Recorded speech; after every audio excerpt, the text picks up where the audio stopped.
Mommy, please wake up. Mommy, please don't leave me. A 7-year-old girl knelt in the mud rain, hammering her tiny body, her hands covered in her mother's blood. Gasoline pooled beneath the wreckage. Sparks flew from the engine. 40 feet away, 6 Hells Angels sat on their motorcycles watching. The world had called them criminals, outlaws, monsters, men without souls. But in the next 60 seconds, these 6 men would make a choice that defied everything the world believed about them. A choice that would cost them blood, nearly cost them their lives, and save a mother and daughter from certain death. Subscribe now. Stay until the end. Drop your city in the comments. Let me see how far this story reaches.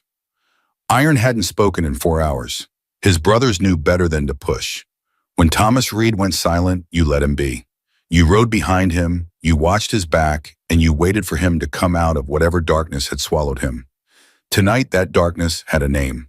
Danny Martinez. Crossfire. 34 years old.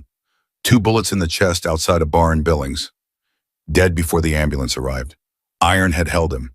Felt the blood soak through his jeans. Watched the light leave Danny's eyes while sirens screamed in the distance. Always too late. Always too damn late.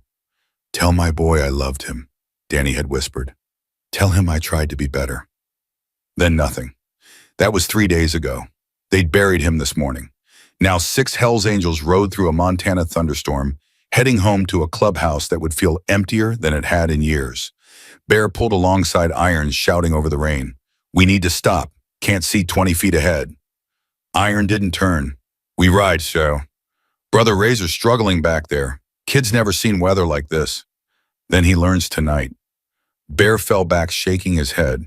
Ghost caught his eye and mouth. How bad? Bear held up 5 fingers. Scale of 1 to 10. Iron was at a 5, which meant he was barely functional, which meant pushing him right now was like poking a wounded grizzly. They kept riding. Lily Anderson loved 3 things more than anything in the world: chocolate ice cream, her stuffed rabbit named Mr. Buttons, and her mother. Tonight she'd gotten 2 out of 3. Chocolate ice cream after her ballet recital, and her mom singing their favorite song on the drive home, the one about angels watching over you in the dark. Grandma used to sing it. Now Mama did. "Mommy, can I have more ice cream tomorrow?" Sarah laughed, glancing in the rearview mirror. "You've got chocolate all over your tutu, baby." "I know, it makes me look fancy. It makes you look like a chocolate monster." "A fancy chocolate monster." Sarah shook her head, still smiling. God, she loved this kid. 7 years old and already sharper than most adults. Lily was the reason Sarah got out of bed every morning. The reason she worked double shifts at the diner. The reason she kept fighting when life kept knocking her down. David had left when Lily was 2, just packed his bags and vanished. No note, no explanation, no child support. Sarah had cried for 3 days, then dried her tears and got to work. She didn't need him. She had Lily. That was enough. "Mommy, what's—" The deer appeared from nowhere. Sarah yanked the wheel. Tires screamed. The car spun once, twice, impact. Glass exploding. Metal screaming. Lily's voice cutting through the chaos. Then silence. Lily opened her eyes to darkness. Her head hurt. Something warm ran down her face. She touched it. Red. "Mommy," no answer. "Mommy," she tried to move. Her seatbelt was jammed. She pulled and pulled until her fingers ached, and finally it released. She fell forward, glass cutting her palms. The car was sideways or upside down. She couldn't tell. Rain poured through the shattered windows, and everything smelled like something bad. Something sharp and scary. "Mommy, where are you?" She crawled toward the front seat. Her hands found glass, found metal, found something wet and sticky, found her mother's hand. "Mommy," Sarah wasn't moving. Her head rested against the steering wheel. Her eyes were closed, and there was blood, so much blood. On the dashboard, on the windshield, on Mommy's beautiful face. "Wake up, Mommy, please wake up." Lily shook her mother's arm. Nothing. She shook harder. "Mommy," nothing. The terror came like a wave. It crashed over Lily and pulled her under, and suddenly she couldn't breathe, couldn't think, couldn't do anything except scream. "Help, somebody, help, my mommy won't wake up, please, anybody help." Iron heard it first. A scream, high-pitched, desperate. cutting through the storm like a blade. He raised his fist. The pack stopped. "What is it?" Bear shouted. Iron was already off his bike, already moving toward the sound. "Please help me. My mommy's hurt, please." Ghost caught up to him. "That's a kid." "I know. Aren't we should call? No signal for miles. Move." They pushed through the tree line. Rain hammered down. Thunder cracked overhead. And then they saw it. The car was wrapped around a tree crushed like a beer can. Steam rose from the engine. Gasoline pooled on the ground. And beside the wreckage, kneeling in the mud, was a little girl in a torn pink tutu. She was holding her mother's hand through the shattered window. "Please wake up, Mommy. I'll be good. I promise I'll be good. I won't complain about homework anymore. Just please, please wake up." Iron stopped dead. The world shifted. The storm faded. And suddenly he wasn't standing in a Montana forest. He was standing in a kitchen in Phoenix 20 years ago, watching his 7-year-old daughter cry as he walked out the door. Emma, yellow dress, teddy bear clutched to her chest, tears streaming down her face. "Daddy, please don't go. Please, I'll be good. I promise." He'd left anyway. He'd told himself it was for the best. The club needed him. Emma would be better off. But the truth was simpler. He'd been scared. Scared of responsibility. Scared of love. Scared of being the father she needed. So he'd run. 20 years. He'd been running for 20 years. Iron Bear's voice snapped him back. "What do we do?" Iron looked at the little girl, at her tear-streaked face, at her tiny hands gripping her mother's arm like it was the only thing keeping her alive. "We saved them," he said. "Both of them." Cook. The girl saw him coming and flinched. Iron knew what she saw. A huge man with a silver beard, tattoos covering both arms, a leather vest with Hell's Angels stitched across the back. Everything she'd been taught to fear. But she didn't run. She just looked up at him with those desperate eyes and said, "Please help my mommy. She's all I have." Something cracked inside Iron's chest. He knelt beside her. "What's your name, sweetheart?" "Lily." "Okay, Lily, I'm going to help your mom, but I need you to be brave. Can you do that?" Lily nodded. Iron turned to the car. The woman inside, early 30s, brown hair, was slumped over the steering wheel. Blood covered half her face. Her breathing was shallow, barely visible. But that wasn't what made his stomach drop. It was the smell. "Bear, get over here now." Bear was already moving. 12 years as a combat medic in Iraq had taught him to read situations fast. He reached the car, took one look, and went pale. "Fuel tanks ruptured." How long? Bear watched the gasoline spreading beneath the wreckage. Saw the sparks flying from damaged wiring. 2 minutes, maybe less. "Then we've got 2 minutes. Ghost and Diesel appeared beside them. "Door's crushed," Diesel said. "No way we're opening it." "Then we rip it off." "With what?" Iron grabbed the door frame. "Our hands, Jay." 90 seconds. Ghost and Diesel worked on the driver's side door, their fingers tearing against twisted metal. Blood dripped from their hands. They didn't stop. Iron braced his foot against the car and pulled. The metal groaned but didn't give. "Harder," he shouted. "Pull!" 80 seconds. Bear had climbed through the back window. "She's got a pulse. Weak but there. Possible spinal injury. We move her wrong, she's paralyzed." "We don't move her at all. She burns." "I know. Just give me a second to stabilize her neck." 70 seconds. Lily stood frozen, watching everything. Her whole body shook. But she didn't cry, didn't scream, just watched with those huge, terrified eyes. Monk, the quietest of them, the one who rarely spoke, walked over and knelt beside her. "Hey, little one, what's your favorite thing in the world?" Lily blinked. "What? Your favorite thing? Quick, first thing that comes to mind." Mr. Buttons, my rabbit." "Is Mr. what?" "Buttons in the car." Lily nodded. "Then we're going to get him too." "Okay, we're going to get your mom and Mr. Buttons both." 60 seconds. The door screamed and finally tore free. "Got it," Diesel shouted. Bear worked fast, his hands steady despite everything. "Next braced. Pull her out." Iron reached into the car. Heat from the engine washed over his face. The sparks were getting worse. The gasoline was everywhere. 40 seconds. He grabbed the woman under her arms and pulled. She came free, limp, bloody, lighter than he expected. "Go, go, go!" 30 seconds. Iron ran. Behind him, Ghost and Diesel grabbed Lily and sprinted. Bear was right beside Iron, one hand on the woman's neck, keeping it stable. 20 seconds. They cleared the tree line. 10 seconds. Iron dove shielding the woman with his body. The car exploded. Mile. The shockwave hit like a fist. Heat. Noise. Debris raining down around them. Then silence. Iron lifted his head. The woman was beneath him, still unconscious, still breathing. "Lily!" he shouted. "Where's Lily? Here!" Ghost's voice came from somewhere to his left. "She's okay, she's okay!" Iron rolled off the woman and knelt beside her. Bear was already there checking her vitals. "Talk to me, Bear." "She's breathing. Pulse is—" Bear stopped. His face changed. "What? What is it?" "She's not breathing." "You just said—" "I know what I said. She stopped. She's not breathing." Bear started CPR immediately.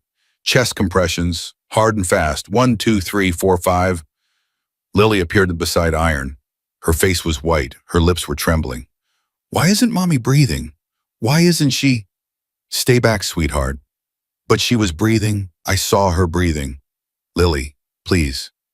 "Mommy." Lily lunged forward. Iron caught her, pulled her against his chest, held her tight. "Let me go. I need to help her, Mommy." "Bear's helping her. Let him work." "But she's dying. She's dying." Bear kept pushing. 15, 16, 17. "Come on," he growled. "Don't do this. Don't you dare do this." 22, 23, 24, nothing. Iron held Lily as she sobbed. He felt her whole body shaking against his, felt her tears soaking through his shirt. And for the first time in 20 years, he prayed. Not to God. He'd stopped believing in God a long time ago, but to something, anything. "Please, not like this.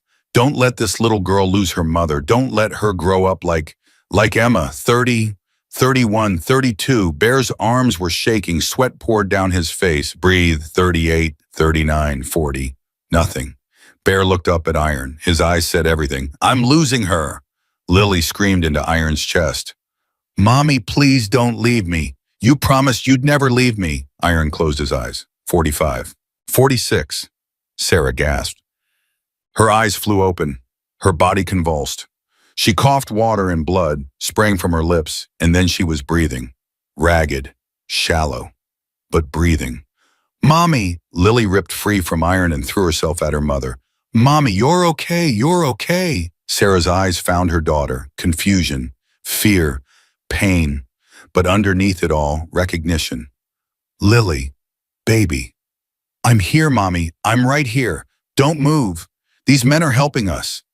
Sarah's gaze shifted to Iron, to his leather vest, to the words Hell's Angels stitched across his chest.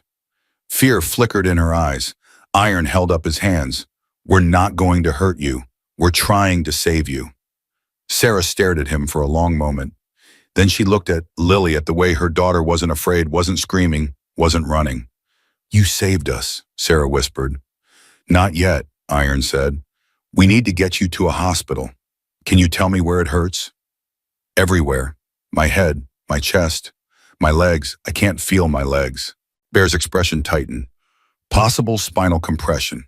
We need to move now."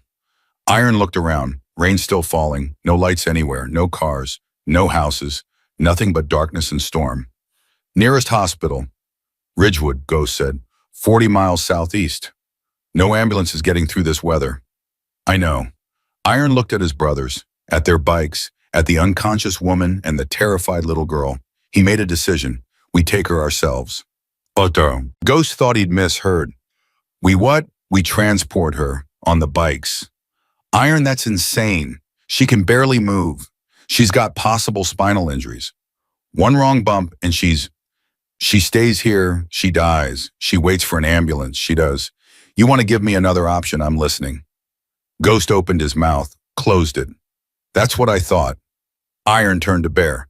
"Can we do this?" Bear rubbed his jaw, thinking fast. "We rig a stretcher between two bikes, use our jackets for straps, keep her horizontal. I ride alongside, monitor her condition. And if she crashes again, I handle it. On a moving motorcycle in a thunderstorm, you got a better idea?" Iron almost smiled. "Almost. The girl rides with me." Lily looked up at him. "Really? Unless you want to ride with one of these ugly mugs. He pointed at Ghost and Diesel. Lily actually giggled, a tiny sound almost lost in the rain, but Iron heard it, and something in his chest loosened just a fraction. I'll ride with you, she said. Good choice. Abraham. They worked fast. Leather jackets became straps. Belts became supports. In 4 minutes, they'd rigged a system that would hold Sarah secure between Ghost's bike and Diesel's. Her body horizontal, her neck stabilized with Monk's bandana and Bear's field experience. It was insane. It was dangerous. It probably violated a dozen laws. It was also Sarah's only chance. Bear did a final check. She's stable for now, but I'm not gonna lie, Iron. This ride could kill her. Staying here definitely kills her. I know, just wanted you to hear it. Iron nodded, then he walked to Lily. She stood by herself, arms wrapped around her body, shivering. In her hand, she clutched a mud-covered stuffed rabbit. You found Mr. Buttons, Lily looked up. Monk got him before the car exploded. Iron glanced at Monk, who shrugged like he hadn't just run toward a burning vehicle to grab a toy. Come on, kid, time to ride. He lifted Lily onto his bike, positioning her in front of him, where he could shield her from the wind. Her small body pressed against his chest. Her hands gripped his arms. Hold tight, he said. Don't let go no matter what. You understand? I understand. Good girl. He kicked the engines to life. The roar cut through the storm. 5 other engines answered. 6 Hell's Angels, 1 dying woman, 1 terrified little girl, 40 miles of hell between them and the hospital.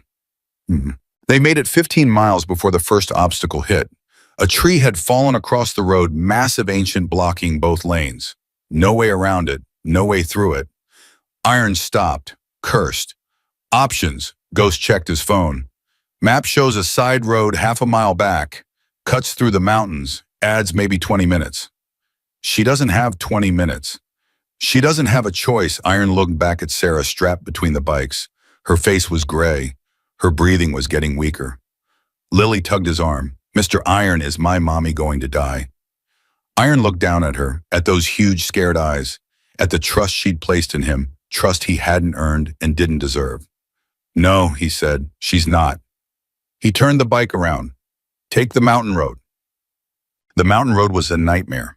Narrow, winding, hairpin turns every 100 yards. One side hugged the rock face. The other dropped into blackness. Lily buried her face against Iron's chest. I don't like this. Neither do I. Keep your eyes closed. Are we going to fall? No. How do you know? Because I won't let us. He said it with more confidence than he felt. The road was slick with rain. The curves were blind. One mistake and they'd all go over the edge. Behind him, Ghost and Diesel were struggling to keep Sarah's stretcher stable. Every bump made her groan. Every curve made the straps strain. Bear rode alongside, one hand on Sarah's neck, monitoring her pulse. How is she? Iron called. Fading. We need to go faster. I go faster on this road, we're all dead. She doesn't have much to Iron. Iron gritted his teeth. Pushed the throttle higher. The bike screamed around a curve. Lily screamed with it, her fingers digging into his arms hard enough to bruise. It's okay, he said. I've got you. I've got you. 25 miles in, Sarah stopped, breathing again. Pull over, Bear screamed. Pull over now! Iron stopped so hard his back tire skidded. He barely got Lily off the bike before Bear was already at Sarah's side, starting compressions. Not again, Bear panted. Not again, not again. Lily tried to run to her mother. Iron caught her. Let me go. Let Bear work. But she's dying again. Bear won't let her die. Oh, trust me. How can you know that? Iron looked at Bear, at the man who'd saved 17 soldiers in Fallujah, who'd pulled Iron himself back from the edge more times than he could count. Because he's the best there is. Bear kept pushing. 10, 15, 20. Come on, 25, 30. Sarah gasped, coughed, breathed. Bear sat back, his hands shaking. That's twice. Third time, I might not be able to bring her back. Iron's jaw tightened. Then we make sure there's no third time. He lifted Lily back onto the bike. Is Mommy okay? She asked. She's fighting, just like you. Will she keep fighting? Iron thought about his own mother, who'd fought at cancer for 3 years before finally letting go. About Emma, who'd fought to understand why her father left. About all the people who'd fought battles they shouldn't have had to fight because life wasn't fair and the world wasn't kind. Yeah, he said, she'll keep fighting. They cleared the mountain road at 11:23 p.m. The lights of Ridgewood appeared below them, glowing through the rain like a promise. Iron felt something loosen in his chest. They'd made it. But as they descended toward the town, Bear pulled alongside him. His face was wrong. Iron, we've got a problem. What now? This town, Ridgewood, you remember what happened here 5 years ago? Iron's hands tightened on the handlebars. Yeah, he remembered. A gang war. Red Devils versus some local crew. 3 people died in the crossfire, including a deputy's nephew. The whole town blamed bikers, all bikers. Didn't matter which club. Didn't matter if you were involved. They won't care who we are, Bear said. They see the cuts, they see the enemy. We don't have a choice. She won't survive another 40 miles. I know. Just wanted you ready. Ready? Iron almost laughed. How did you get ready for a town that wanted you dead? But Lily's small voice cut through his thoughts. Are we almost there? He looked down at her, at the hope in her eyes, at the trust she'd given him without question. Yeah, sweetheart, we're almost there. Whatever was waiting in Ridgewood, he'd face it. For her. They reached the hospital at 11:47 p.m. Iron pulled up to the emergency entrance. The pack formed a half circle behind him, engines idling, ready for anything. He lifted Lily off the bike, set her on the ground, turned to help with Sarah.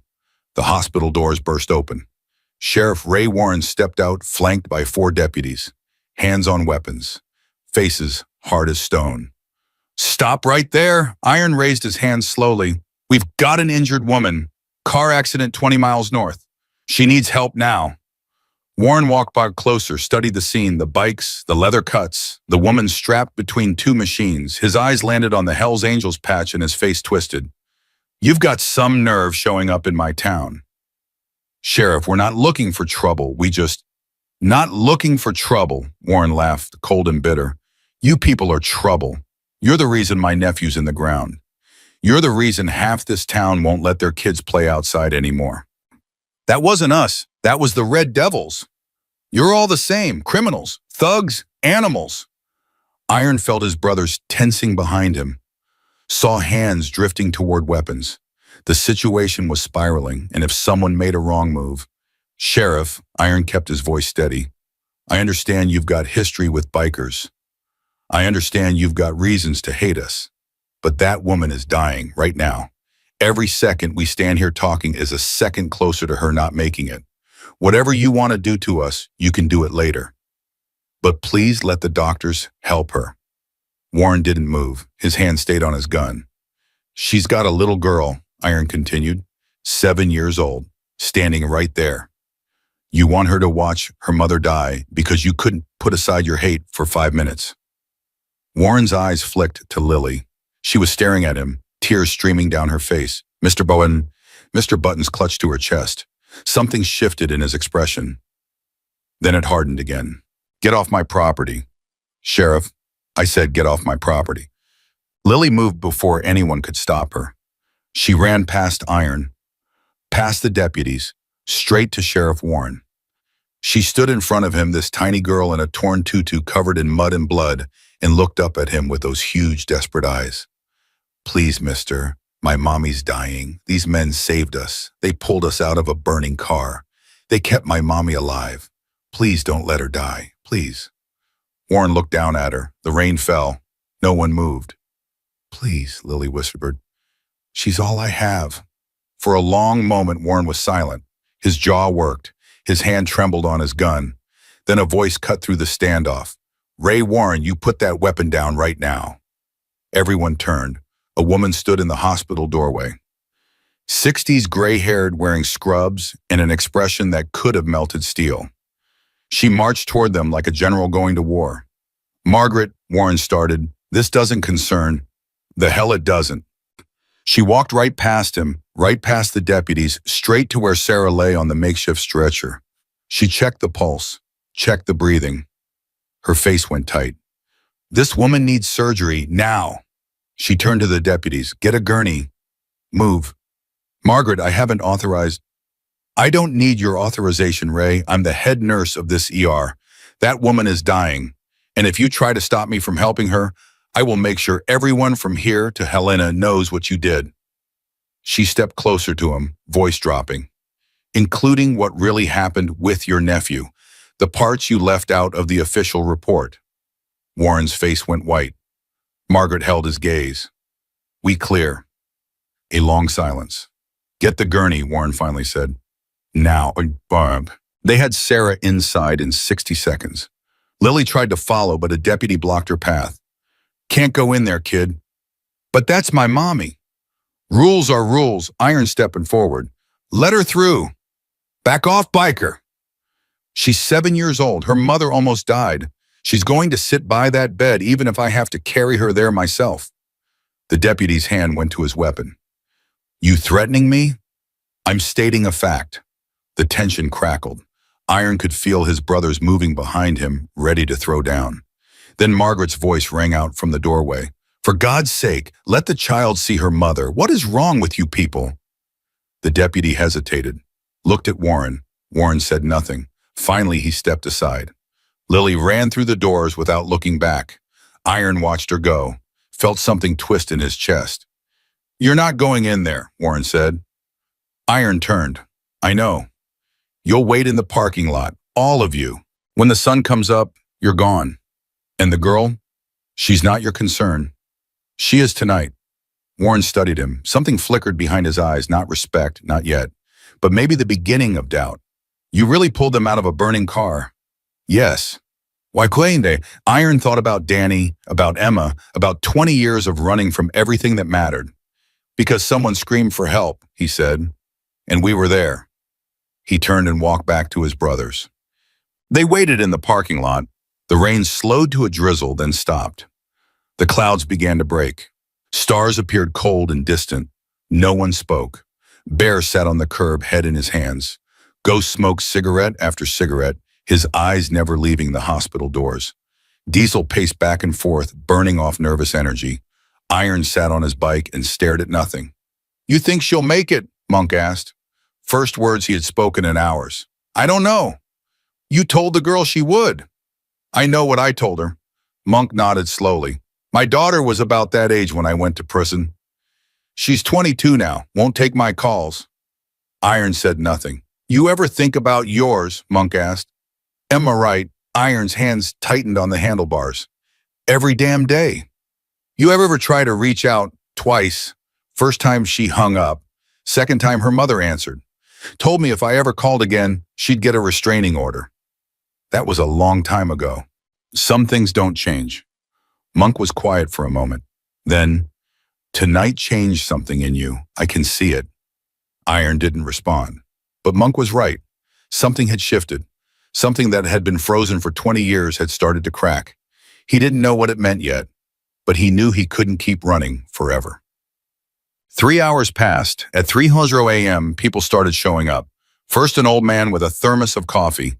He walked across the parking lot without hesitation and held it out to Iron.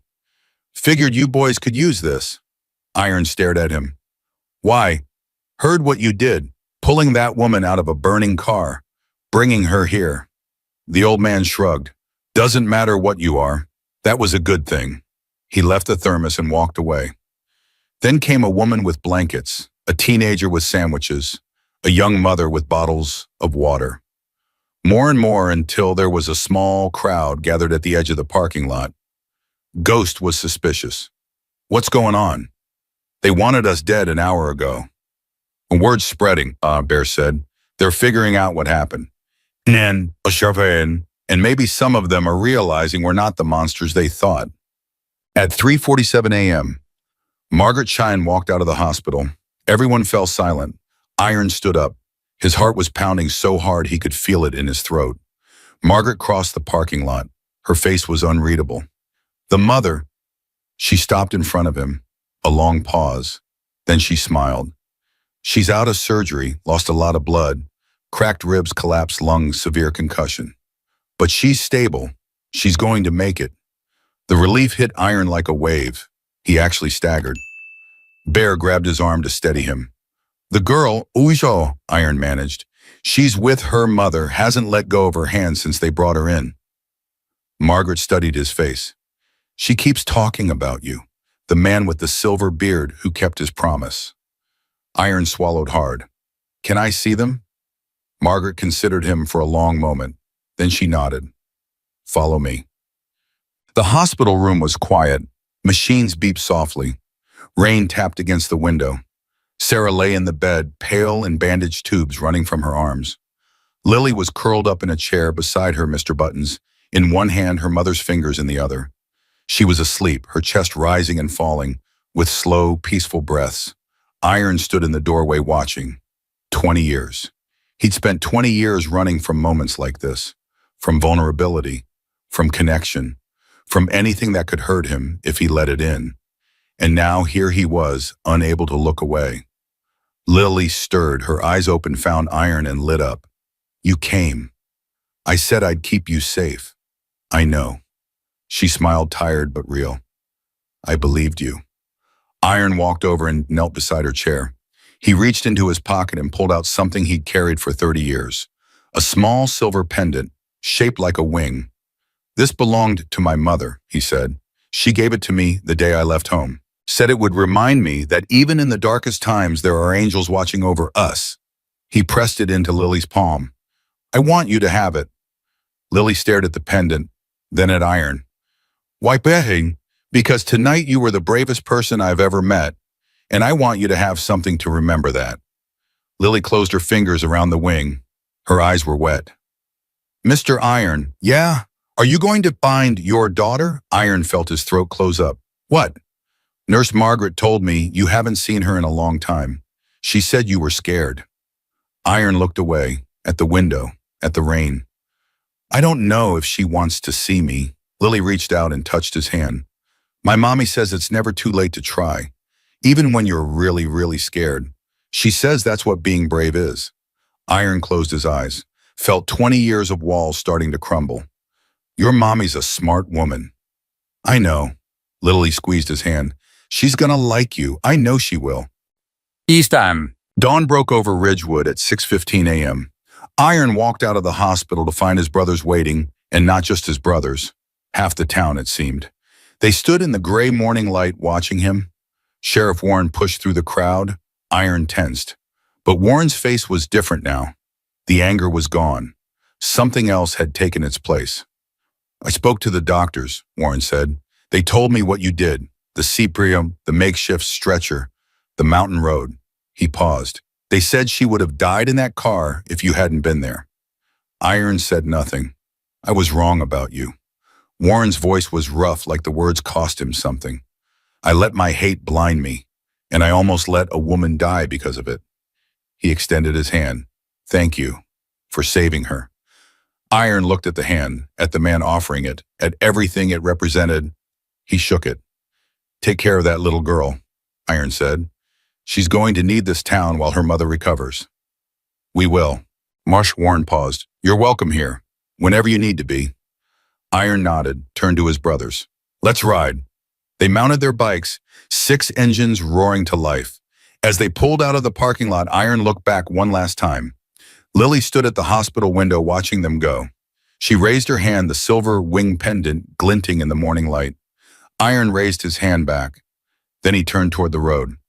Something had changed last night, not just for Lily and Sarah, for him. He didn't know if he could fix what he'd broken with Emma. Didn't know if 20 years of silence could be undone. But for the first time since he'd walked out that door in Phoenix, he wanted to train them all. The road stretched out before him, endless and unknown. And Thomas Reed finally stopped running. The highway stretched out before them like a gray ribbon, still wet from last night's storm.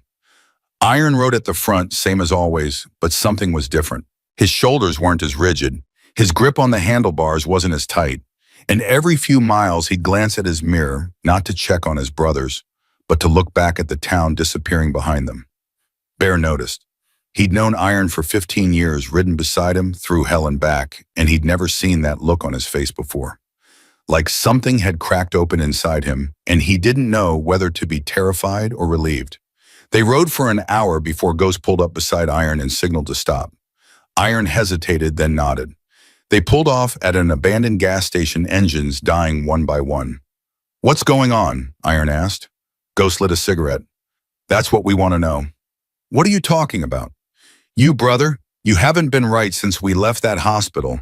And don't give me the 'I'm fine' bullshit. We've known each other too long for that." Iron pulled off his helmet, ran a hand through his silver hair. The morning sun was warm on his face, but he felt cold inside. "I'm going to find Emma." The words hung in the air. Bear dropped his water bottle. Diesel actually took a step back. Monk just stared. "Your daughter," Ghost said. "The one who won't take your calls, the one whose mother threatened to—" "I know what she threatened. I know what I did. I know all of it." Iron's voice was steady, but his hands were shaking. "I've spent 20 years running from that little girl. 20 years telling myself it was better this way, that she was better off without me. And now, Iron thought about Lily, about the way she'd looked at him when he'd given her the pendant, about the trust in her eyes, trust he hadn't earned, hadn't deserved, but had been given anyway. "Now I'm tired of running." Bear stepped forward. "Iron, I've got to ask, what changed? We've talked about this before. Every time you said the same thing, that reaching out would only hurt her more. What's different now?" Iron closed his eyes. He saw Danny bleeding out in his arms. He saw Lily screaming for her mother in the rain. He saw Emma, 7 years old, standing in that kitchen doorway with tears streaming down her face. "I held a dying man 3 days ago," he said. "He asked me to tell his son he loved him, that he tried to be better." Iron opened his eyes. "I've been thinking about that ever since, thinking about what I'd want someone to tell Emma if I died tomorrow. And you know what I realized?" "What?" "I'd want someone, Demo, to tell her I loved her, that I never stopped loving her. But here's the thing, I'm not dead. I'm standing right here, and if I've got something to say to my daughter, maybe I should be the one to say it." Ghost flicked his cigarette away. "So what's the plan? You just gonna show up on her doorstep?" "I don't know. I don't have a plan. I just know I can't keep living like this." Iron looked at his brothers, these men who'd been his family for longer than his real family ever was. "I'm not asking you to come with me. This is my mess, my responsibility." Bear shook his head. "Like hell you're doing this alone." "Bear, you pulled us out of the darkness, Iron. Every single one of us. When I came back from Iraq with a head full of nightmares and a bottle in my hand, you gave me something to live for. When Ghost's wife died and he was ready to eat his own gun, you sat with him for 3 days straight until the worst passed. When Diesel's kid got sick and he needed money for treatment, you emptied the club's treasury without blinking." Bear stepped closer. "You think we're going to let you face this alone after everything?" Iron felt something burning behind his eyes. He blinked it away. "This could go bad," he said. "Real bad. She might slam the door in my face. Her mother might call the cops. I might make everything worse." "Probably," Ghost said. "But you're still lying, and we're still coming with you." Iron looked at each of them. Bear, Ghost, Diesel, Monk, Razor, 5 men who'd followed him through every storm, every fight, every dark night of the soul. "Phoenix is a long ride," he said. Bear grinned. "Good thing we got nothing but time."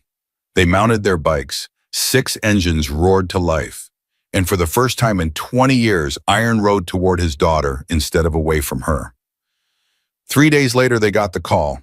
Iron's phone buzzed at 6 a.m. Unknown number. He almost ignored it, but something made him answer. "Mr. Iron," his heart stuck. He knew that voice. "Lily." "Hi, Nurse Margaret. Let me use her phone.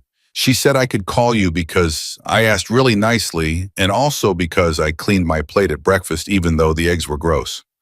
Iron felt something loosen in his chest. "How's your mom, sweetheart?" "She's awake. She woke up yesterday and she talked to me and she cried a lot, but the good kind of crying, you know. And she asked about you. She wanted to know who saved us." "What did you tell her?" "I told her about you and your friends and how you pulled us out of the fire and how you kept me safe and how you gave me the angel wing." Lily paused. "She wants to meet you. Can you come back?" Iron looked at his brothers gathered around him in the motel parking lot. They'd stopped in Wyoming, still 2 days out from Phoenix. Lily, I'm kind of in the middle of something important. More important than me, God, this kid. Nothing's more important than you. But I'm trying to find my daughter. Remember, I told you about her, Emma, the one you haven't seen in forever. That's her. I'm going to try to make things right. Lily was quiet for a moment. Then that's good. That's really good. My mommy says you have to tell people you love them before it's too late. She says that's what the accident taught her. Your mommy's a smart woman. I know. She's the smartest. Another pause. Mr. Ironwell, you come see us after you find Emma. I want you to meet my mommy when she's not all bloody and sleeping. Iron laughed a real laugh, the first one in longer than he could remember. Yeah, Lily, I'll come see you. Promise. That word again. Promise, the word that had burned him so many times before. The word he'd learned to avoid because breaking promises hurt worse than never making them at all. But this was Lily, and somehow with her, the word didn't feel like a trap. I promise. He could hear her smile through the phone. Okay, good luck with Emma. Tell her she's lucky to have a dad who rides a motorcycle. I think that's really cool. I'll tell her. Bye, Mr. Iron. Bye, sweetheart. He hung up. Bear was watching him with a knowing look. The kid. Yeah. She okay. Better than okay, her mom's awake. Bear nodded slowly. That's good. That's real good. He paused. You know I've never seen you like this. Like what? Like you actually give a damn about something. Someone. Like you're finally waking up after 20 years of sleepwalking through life. Iron didn't have an answer for that. Because Bear was right. Something had shifted. Something fundamental. And he didn't fully understand it yet, but he knew he couldn't go back to who he'd been before. Let's ride, he said. We've got a long way to go. Phoenix hit them like a wall of heat. After the Montana cold and the Wyoming wind, the Arizona sun felt like punishment. They rolled into the city at midday, 6 bikes gleaming with road dust, 6 men squinting against the glare. Iron had the address memorized. He'd looked it up years ago, back when he'd still had moments of weakness, moments when he'd thought about reaching out. He'd never acted on it, never even driven past the house, but he knew exactly where it was. They stopped at a diner 3 blocks away. Iron needed to think, needed to prepare. You want us to come with you? Ghost asked. Iron shook his head. This I need to do alone. We'll be here, whatever happens. Iron walked out of the diner and stood on the sidewalk. The house was 3 blocks away. 3 blocks, a 5-minute walk, nothing. He'd faced down rival gangs, crooked cops, men twice his size who wanted him dead. 3 blocks should be nothing, but his feet wouldn't move. What if she hated him? What if seeing him made everything worse? What if she'd finally found peace, finally moved on, and his showing up ripped open wounds that had taken years to heal? You gonna stand there all day, or you gonna move? Iron turned. An old woman sat on a bench nearby feeding pigeons. She looked about 80 with white hair and eyes that had seen everything. Excuse me. I've been watching you for 5 minutes. You've got the look of a man about to do something hard. Whatever it is standing here won't make it easier. Iron almost smiled. That obvious. Honey, I've lived 83 years. I can spot fear from a mile away. She threw another handful of seeds to the pigeons. Let me guess. Someone you hurt. Someone you need to make right with. My daughter. I left her when she was 7. Haven't seen her in 20 years. The old woman nodded slowly. That's a long time to carry that weight. Feels like longer. I'm sure it does. She looked up at him with those ancient eyes. You know what I've learned in 83 years? What? The things we regret most aren't the things we did. They're the things we didn't do, the words we didn't say, the chances we didn't take. She stood up, brushing seeds from her dress. Your daughter might forgive you. She might not. But at least you'll know you tried. At least you won't spend the rest of your life wondering what if. Iron stared at her. You always give advice to strangers on the street. Only the ones who look like they need it. She patted his arm as she walked past. Good luck, honey. I hope she gives you a chance. She disappeared around the corner, and Iron was alone again. He took a deep breath, and he started walking. The house was small, a modest ranch-style home with a neat lawn and flowers in the window boxes. A tricycle sat on the front porch. Kids' toys scattered in the yard.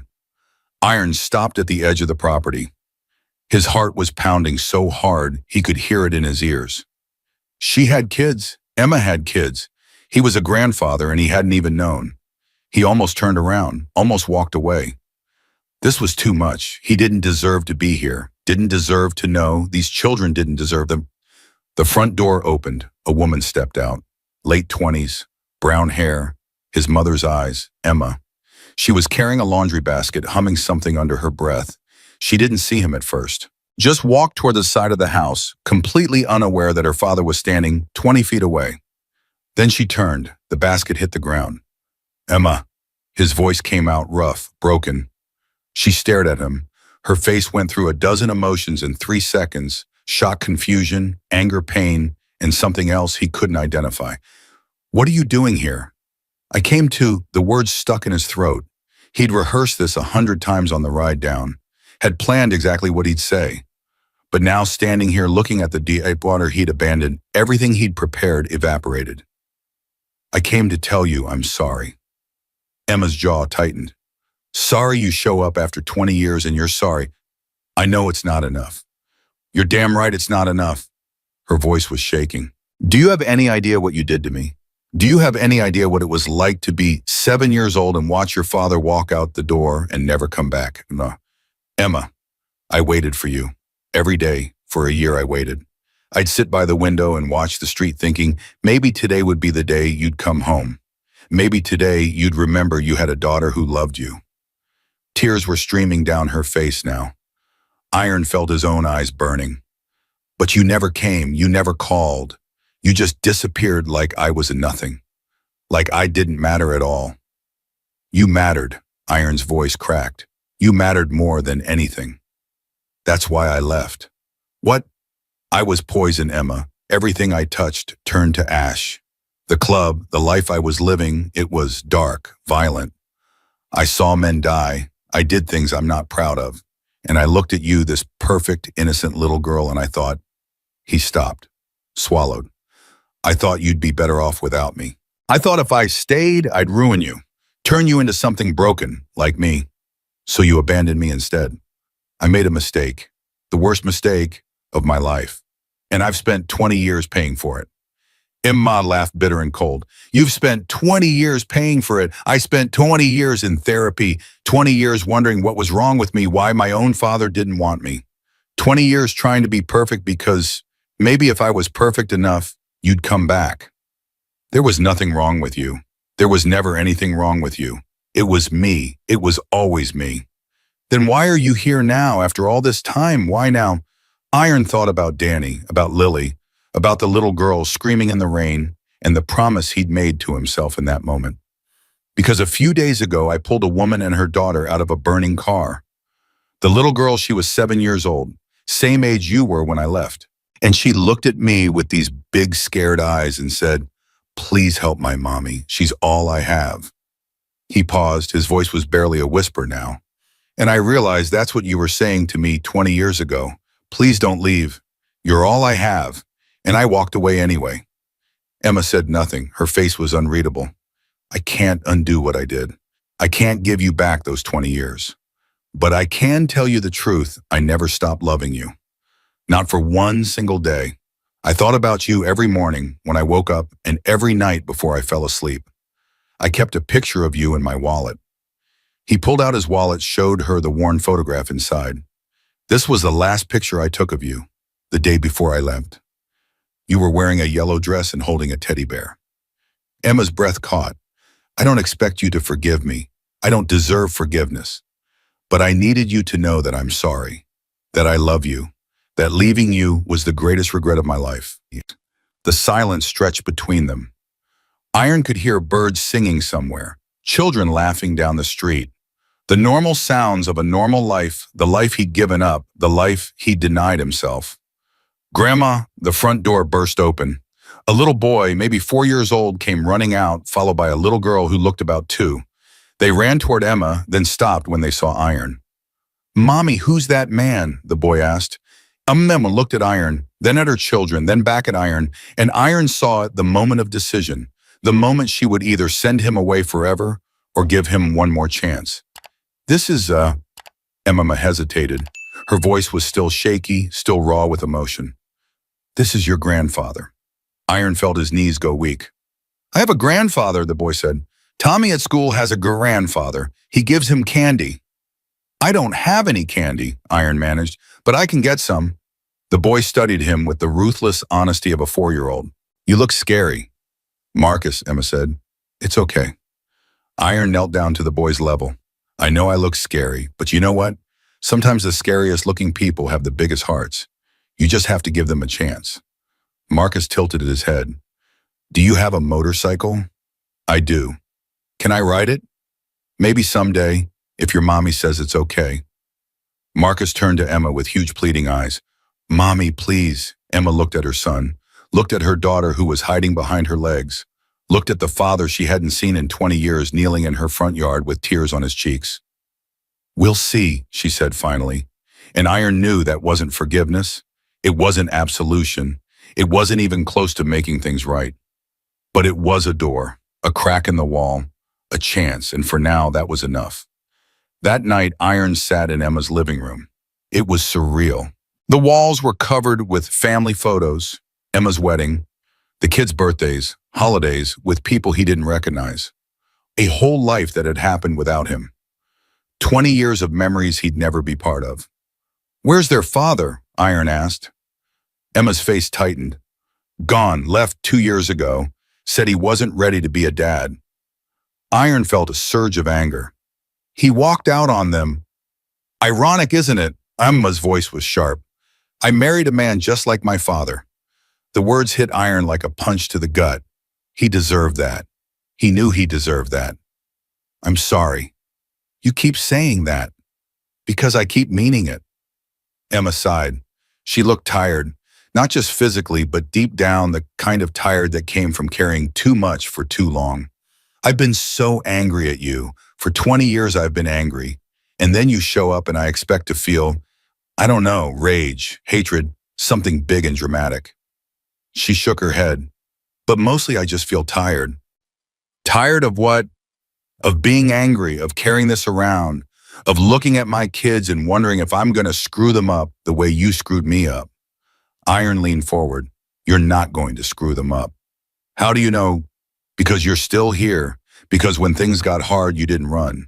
You stayed. You fought. You built a life for them. He gestured at the room around them. This house, these pictures, this family you have created. None of that happens if you are broken. Emma's eyes were wet. I don't feel unbroken. Nobody does. That's the secret no one tells you. Everybody's broken somehow. The question is whether you let it define you or you keep going anyway. The front door opened. Bear stuck his head in. Sorry to interrupt, but we've got a situation. Iron stood immediately. What kind of situation? Remember that town Ridgewood? What about it? Bear's face was grim. Something's happened. Something bad. Iron felt his stomach drop. The woman, the little girl. Sarah's okay, but Lily. Bear hesitated. Lily's missing. The word hit Iron like a thunderbolt. Missing. Lily was missing. What do you mean, missing? Margaret just called. Lily was in the hospital room with Sarah. Sarah fell asleep, and when she woke up, Lily was gone. They've searched the whole hospital. Nothing. Iron was already moving toward the door. Iron, wait. Emma grabbed his arm. Who's Lily? He turned back, looked at his daughter, at the questions in her eyes. She's a little girl I made a promise to, and I don't break promises anymore. He walked out the door. His brothers were already on their bikes, engines running. Emma followed him onto the porch. You're just going to leave again, Iron stopped. The words cut deep, but this time he had an answer. I'm not leaving you. I'm coming back. But right now there's a 7-year-old girl out there who needs help, and I can't abandon her the way I abandon you. Emma stared at him for a long moment. Then she nodded slowly. Go. Find her. Iron mounted his bike, looked back at his daughter one more time. I'll come back, he said. I promise. And this time he meant it. 6 motorcycles roared out of Phoenix heading north. Somewhere in Montana, a little girl was missing, and Iron was going to find her no matter what it took. They rode through the night without stopping. Iron pushed his bike harder than he'd ever pushed it before eating up the miles like a man possessed. His brothers stayed with him, matching his pace, no questions asked. They understood. When one of their own was in trouble, you didn't hesitate. You moved. And somewhere along the way, that little girl had become one of their own. Bear pulled alongside him around 3 a.m., shouting over the wind, "We need gas, another 50 miles and we're running on fumes." Iron didn't want to stop. Every minute they wasted was another minute. Lily was out there scared and alone. But Bear was right. They couldn't help anyone if they broke down in the middle of nowhere. "Next station," Iron shouted back. 5 minutes, no more." They found a truck stop 20 miles later. While the others filled their tanks, Iron called Margaret. "Any news?" "Nothing." Margaret's voice was strained. "Sheriff Warren's got every deputy out looking. State police are involved now, but it's like she vanished into thin air." Someone saw something. Someone always sees something.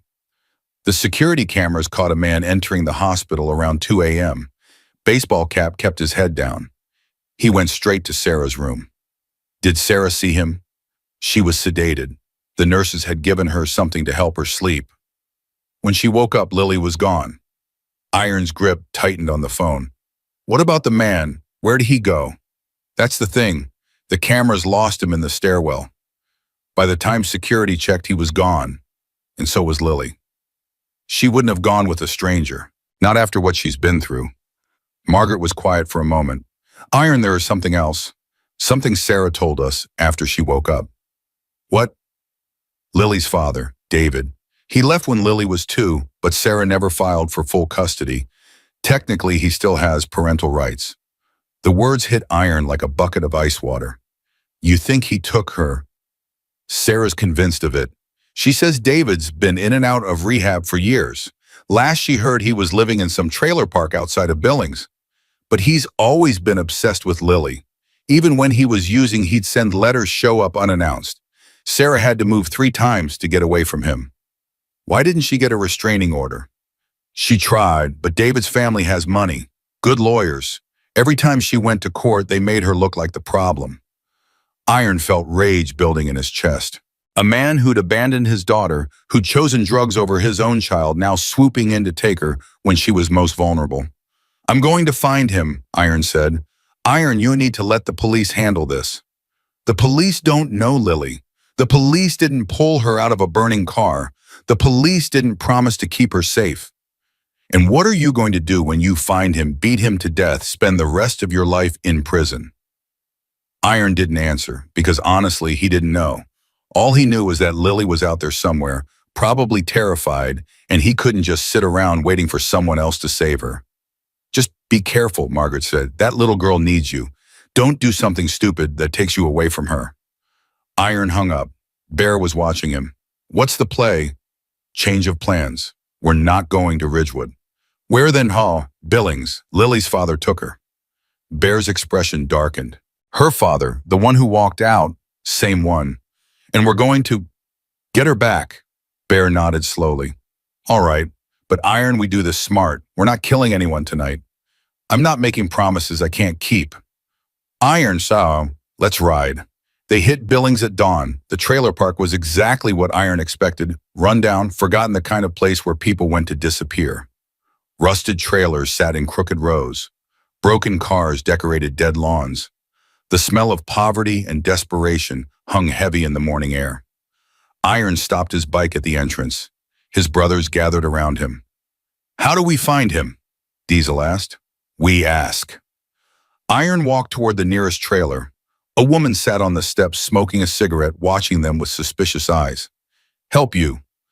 "Looking for a man named David. Has a daughter about 7 years old. Brown hair. Would have shown up last night or early this morning." The woman took a long drag. "What's it to you?" "The girl's mother wants her back." "And who are you, cops?" Iron let his cut speak for itself. The woman's eyes flickered to the Hells Angels patch, and something shifted in her expression. "Lot 17, she said. "Blue trailer with the broken window. But I didn't tell you nothing." "Appreciate it." They found the trailer easily enough. A beat-up Honda Civic sat outside, engine still warm. Someone had arrived recently. Iron signaled to his brothers. Ghost and Diesel circled around back. Bear and Monk covered the sides. Razor stayed with the bikes. Iron walked up to the front door and knocked. No answer. He knocked again, harder this time. "David, open up." Silence. Then a sound from inside, something crashing, a man's voice cursing, and beneath it all, a sound that made Iron's blood run cold. A child crying. He didn't think, didn't hesitate. He kicked the door in. The inside of the trailer was chaos. Overturned furniture, broken glass on the floor, and in the corner, huddled against the wall, was Lily. She looked up when the door crashed open. Her face was pale, streaked with tears. A bruise was forming on her cheek. "Mr. Iron!" A man lunged at him from the side, skinny, wild-eyed, with the jittery movements of someone coming down from a high. David. Had to be. Iron caught his arm and twisted. David screamed as his shoulder popped. "Don't touch her again." "She's my daughter." "You can't." Iron slammed him against the wall. "She's terrified. She's got a bruise on her face." "You want to tell me how that happened?" "She wouldn't stop crying. She kept saying she wanted her mom wanted some guy named Iron. And I just wanted her to be quiet." Iron felt something snap inside him. All the rage, all the pain, all the years of self-loathing, it all focused into a single point of white-hot fury. He pulled back his fist. "Iron, don't!" Bear's voice cut through the red haze. Iron turned. Bear was in the doorway, his face grim but controlled. "Not like this, brother. Not in front of her." Iron looked at Lily. She was staring at him with those huge eyes, not afraid of him, but watching, waiting to see what he'd do. He thought about what Bear had said, about what Margaret had said, about spending the rest of his life in prison, unable to keep the promises he'd made. He lowered his fist. "Get out of my sight," he told David. "If I ever see you near Lily or Sarah again, I won't stop. You understand me?" David nodded frantically, clutching his dislocated shoulder. "Get out, now." David scrambled past him and disappeared into the morning light. Iron walked over to Lily and he knelt down. "Hey, sweetheart, you okay?" Lily threw herself into his arms. She was shaking so hard he could feel it in his bones. "I knew you'd come," she whispered. "I knew you'd find me." Iron held her tight. "I made a promise. Remember, I don't break promises." He said Mommy didn't want me anymore. He said that's why she was letting him take me. But I knew it wasn't true. I knew Mommy would never do that. He lied, Lily. Your mommy loves you more than anything in the world. She's been worried sick. Can we go see her, please? Yeah, sweetheart. We're going right now. He carried her out of the trailer. His brothers were waiting outside, their faces a mix of relief and lingering anger. She okay? Bear asked. She will be. Ghost was staring at the bruise on Lily's cheek. We should have let you hit him. Wouldn't have helped anything. Would have helped me. Iron almost smiled. Come on, let's get her home.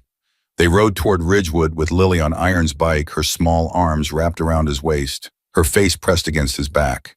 She didn't speak for the first hour, just held on, letting the vibration of the engine and the warmth of Iron's body slowly calm her down.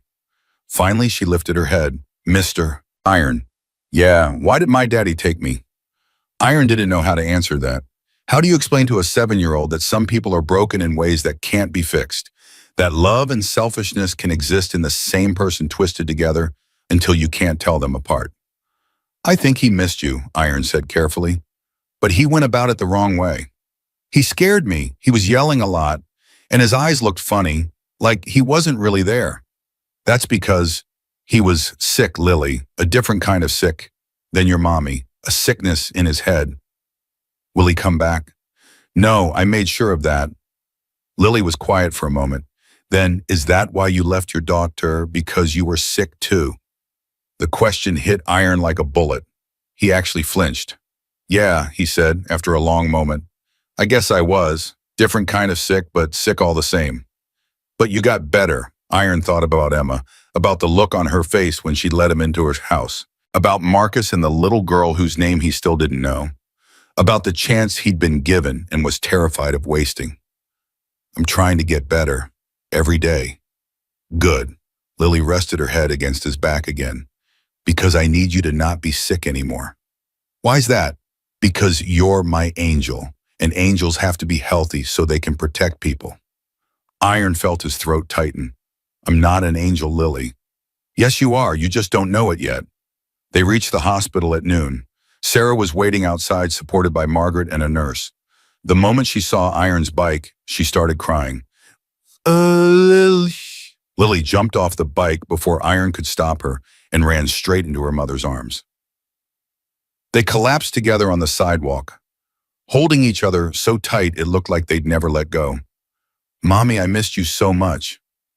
Oh, baby, oh, my sweet baby. I was so scared I thought I'd lost you. Mr. Iron found me. He saved me again. Sarah looked up at Iron. Her face was wet with tears, but her eyes were filled with something else. Gratitude, wonder, and maybe something more. Thank you, she said. Thank you for bringing her back. Iron shook his head. I made her a promise. Most people don't keep those. I'm not most people. Margaret helped Sarah to her feet. You need to be resting. Both of you. The police are going to want statements, but that can wait until... No, Sarah's voice was firm. I'm done waiting. I'm done letting David control my life. I want to give my statement. I want this over. Sheriff Warren appeared in the hospital entrance. His face was complicated relief mixed with something that looked almost like respect. Mrs. Anderson, I'm glad you're safe. Both of you. Sheriff, I want to press charges against David for kidnapping, for assault, whatever you can make stick. Warren nodded. We'll need a full statement from you and from Lily when she's ready. He glanced at Iron. And from these gentlemen, apparently. They're the only reason I have my daughter back. Warren was quiet for a moment. Then he stepped forward and extended his hand to Iron. I owe you an apology. When you first showed up in my town, I treated you like criminals. I let my prejudice blind me to who you really are. He paused. You're good men, better than I gave you credit for. Iron shook his hand. People make mistakes. What matters is what they do after. Speaking from experience. Something like that. That night they gathered in the hospital cafeteria. Sarah was officially discharged, but had convinced Margaret to let her stay one more night so Lily could sleep in a real bed. The doctors had checked Lily's bruise, nothing serious thankfully, and given her a mild sedative to help her rest. Now with Lily asleep upstairs, the adults sat around a table drinking bad coffee and trying to process everything that had happened. What happens now? Bear asked. With David. Warren says they've got enough to charge him, Sarah said. Kidnapping, assault on a minor violation of custody agreement. His family's lawyers are good, but not that good. And you, what are you going to do? Sarah looked down at her hands. I don't know. We can't go back to our old apartment. Too many memories, too much fear. I need to start over somewhere new. You have family, Ern asked. My parents are gone. I have a sister in Colorado, but we haven't spoken in years. She laughed bitterly. I'm not very good at keeping people in my life. That's not your fault. Sometimes life just happens that way. Sarah looked at him, really looked at him like she was seeing him for the first time. Why do you care so much about me, about Lily? We're strangers. You didn't have to come back. Iron thought about the question. It was a good one. A week ago, he would have said he was just doing the right thing, that anyone would have done the same. But that wasn't true, was it? Anyone wouldn't have done the same. Most people would have called 911 and kept driving. Most people wouldn't have transported a dying woman through a thunderstorm on motorcycles. Most people wouldn't have driven 14 hours to track down a kidnapped child. Most people weren't Iron. When I pulled Lily out of that car, he said slowly, she looked at me with these eyes, so scared but so trusting. And she said, please help my mommy. She's all I have. He paused, gathering his thoughts. I have a daughter, Emma. I abandoned her when she was Lily's age. Walked out the door and never came back. Spent 20 years telling myself it was for the best, that she was better off without me. But the truth is I was just scared. Scared of being a father. Scared of screwing it up. So I ran. Sarah was watching him with those intense eyes, not judging, just listening. When Lily looked at me that night, I saw Emma. I saw the little girl I'd left behind. And I thought, maybe this is my chance. Maybe this is the universe giving me a chance to do it right this time. He shook his head. I know that sounds crazy. It doesn't sound crazy, Sarah said softly. It sounds human. I went to see Emma before I got the call about Lily. Showed up at her house out of nowhere after 20 years of silence. Iron smiled sadly. She's got kids now, a boy and a girl, my grandchildren. I didn't even know they existed. How did it go? Better than I deserved. She didn't forgive me, not yet, but she let me in, gave me a chance to explain. And then the call came about Lily and I had to leave. He looked at Sarah. But I told her I'd come back. I made her a promise too. You seem to make a lot of promises. I'm learning that keeping them is the only thing that matters. Sarah reached across the table and touched his hand. Thank you, Iron, for everything. I don't know how to repay you. You don't have to repay me. Just take care of that little girl. Give her the life she deserves. I'm trying, it's just... Sarah's voice faltered. It's hard, doing it alone, being everything she needs all by myself. You're not alone. The words came out before Iron could stop them. Sarah looked at him surprised. What do you mean? Iron glanced at his brothers. Bear gave him an almost imperceptible nod. We're heading back to Phoenix tomorrow, to see Emma. But after that, he hesitated. If you need help getting on your feet, finding a new place, building a new life, we could help. You don't even know me. I know Lily, and Lily loves you more than anything in the world. That tells me everything I need to know. Sarah's eyes filled with tears. Why are you doing this? Why are any of you doing this? Bear spoke up. Because we've all got things in our past we're trying to make up for. People we've hurt, mistakes we've made. Helping you, helping Lily, it doesn't erase what we've done, but it gives us a chance to be better. Sarah looked around the table at these men, these bikers with their leather cuts and their tattoos and their rough exteriors. Men the world had written off as criminals and thugs, but she didn't see criminals. She saw protectors, rescuers, angels in disguise. Okay, she said finally. Okay, I'll accept your help, but I want to do something in return. What? When you go to see Emma, I want to come with you. Iron blinked. Why? Because you're going to need someone in your corner, someone who can tell her what kind of man you really are. Not the man who left 20 years ago, but the man you've become. Sarah squeezed his hand. Let me do this, please. Iron didn't know what to say. This woman who'd almost died a week ago, who'd just gotten her daughter back from a kidnapper, wanted to help him mend his broken relationship with his own daughter. You should be resting, he said, recovering, not driving across the country on some mission. I've spent 3 years resting, 3 years hiding, 3 years being scared of everything. Sarah's jaw set with determination. I'm done with that. Lily's kidnapping showed me life is too short to play it safe. If you're willing to help me start over, the least I can do is help you finish what you started. Iron looked at Bear. Bear shrugged. She's got a point. She's barely out of the hospital. I'm right here, Sarah said, and I'm fine. Or I will be once we're on the road. Mommy, everyone turned. Lily stood in the cafeteria doorway, rubbing her eyes. Mr. Buttons clutched to her chest. Baby, what are you doing out of bed? I had a dream. A good dream. Lily patted over and climbed into Sarah's lap. I dreamed we all went to see Mr. Iron's daughter, and she was really nice, and she forgave him for leaving. And then we all lived happily ever after. Iron felt something catch in his throat. That's a nice dream, sweetheart. It's not just a dream. Lily looked at him with those raised ancient eyes. It's going to happen. I know it is. How do you know? Because you're an angel, and angels always get happy endings. She nestled against Sarah's chest and closed her eyes. Iron stared at her for a long moment. This little girl who'd been through so much, who'd seen her mother almost die, who'd been kidnapped by her own father, and still she believed. Still she had faith that everything would work out. Maybe that was the real miracle here.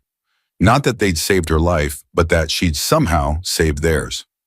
All right, Iron said finally. We leave tomorrow, all of us. Sarah smiled. Thank you. Don't thank me yet. We've still got a long road ahead. I know. Sarah looked down at Lily, already drifting back to sleep, but at least we're not traveling it alone. The next morning they hit the road. Iron led the pack, same as always. But this time there was a car behind them at Sarah's rental with Lily in the back seat, waving at the bikers every few minutes. Margaret had tried to talk her out of it. The doctors had warned against it. But Sarah was determined, and Iron was starting to learn that when Sarah made up her mind about something, there was no changing it. They'd been driving for 3 hours when Bear pulled up beside him. Got a call from Razor. He stayed behind to keep an eye on David. And David's gone, cleared out of the trailer last night. Razor followed him to the bus station. He bought a ticket to California. He's running.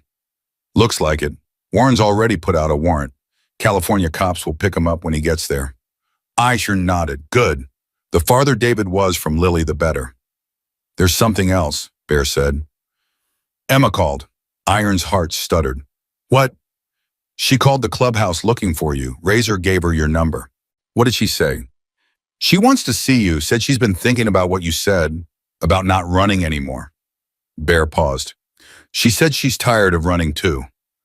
Iron felt something shift in his chest, hope maybe, or fear, or both. How far to Phoenix? 8 hours if we push it. Iron looked back at Sarah's car, at Lily's face in the window at the road stretching out before them. Then let's push it. He opened the throttle and surged forward toward his daughter, toward redemption, toward whatever came next. They pulled into Phoenix as the sun was setting. Iron's hands were shaking on the handlebars. He'd faced down armed men without flinching. He'd ridden through storms that would have killed lesser riders. He'd stared death in the face and laughed. But this driving toward his daughter's house, knowing she was waiting for him, knowing this conversation could change everything, this terrified him more than anything he'd ever faced. Sarah's car pulled up beside him at a red light. She rolled down her window. You okay? Fine.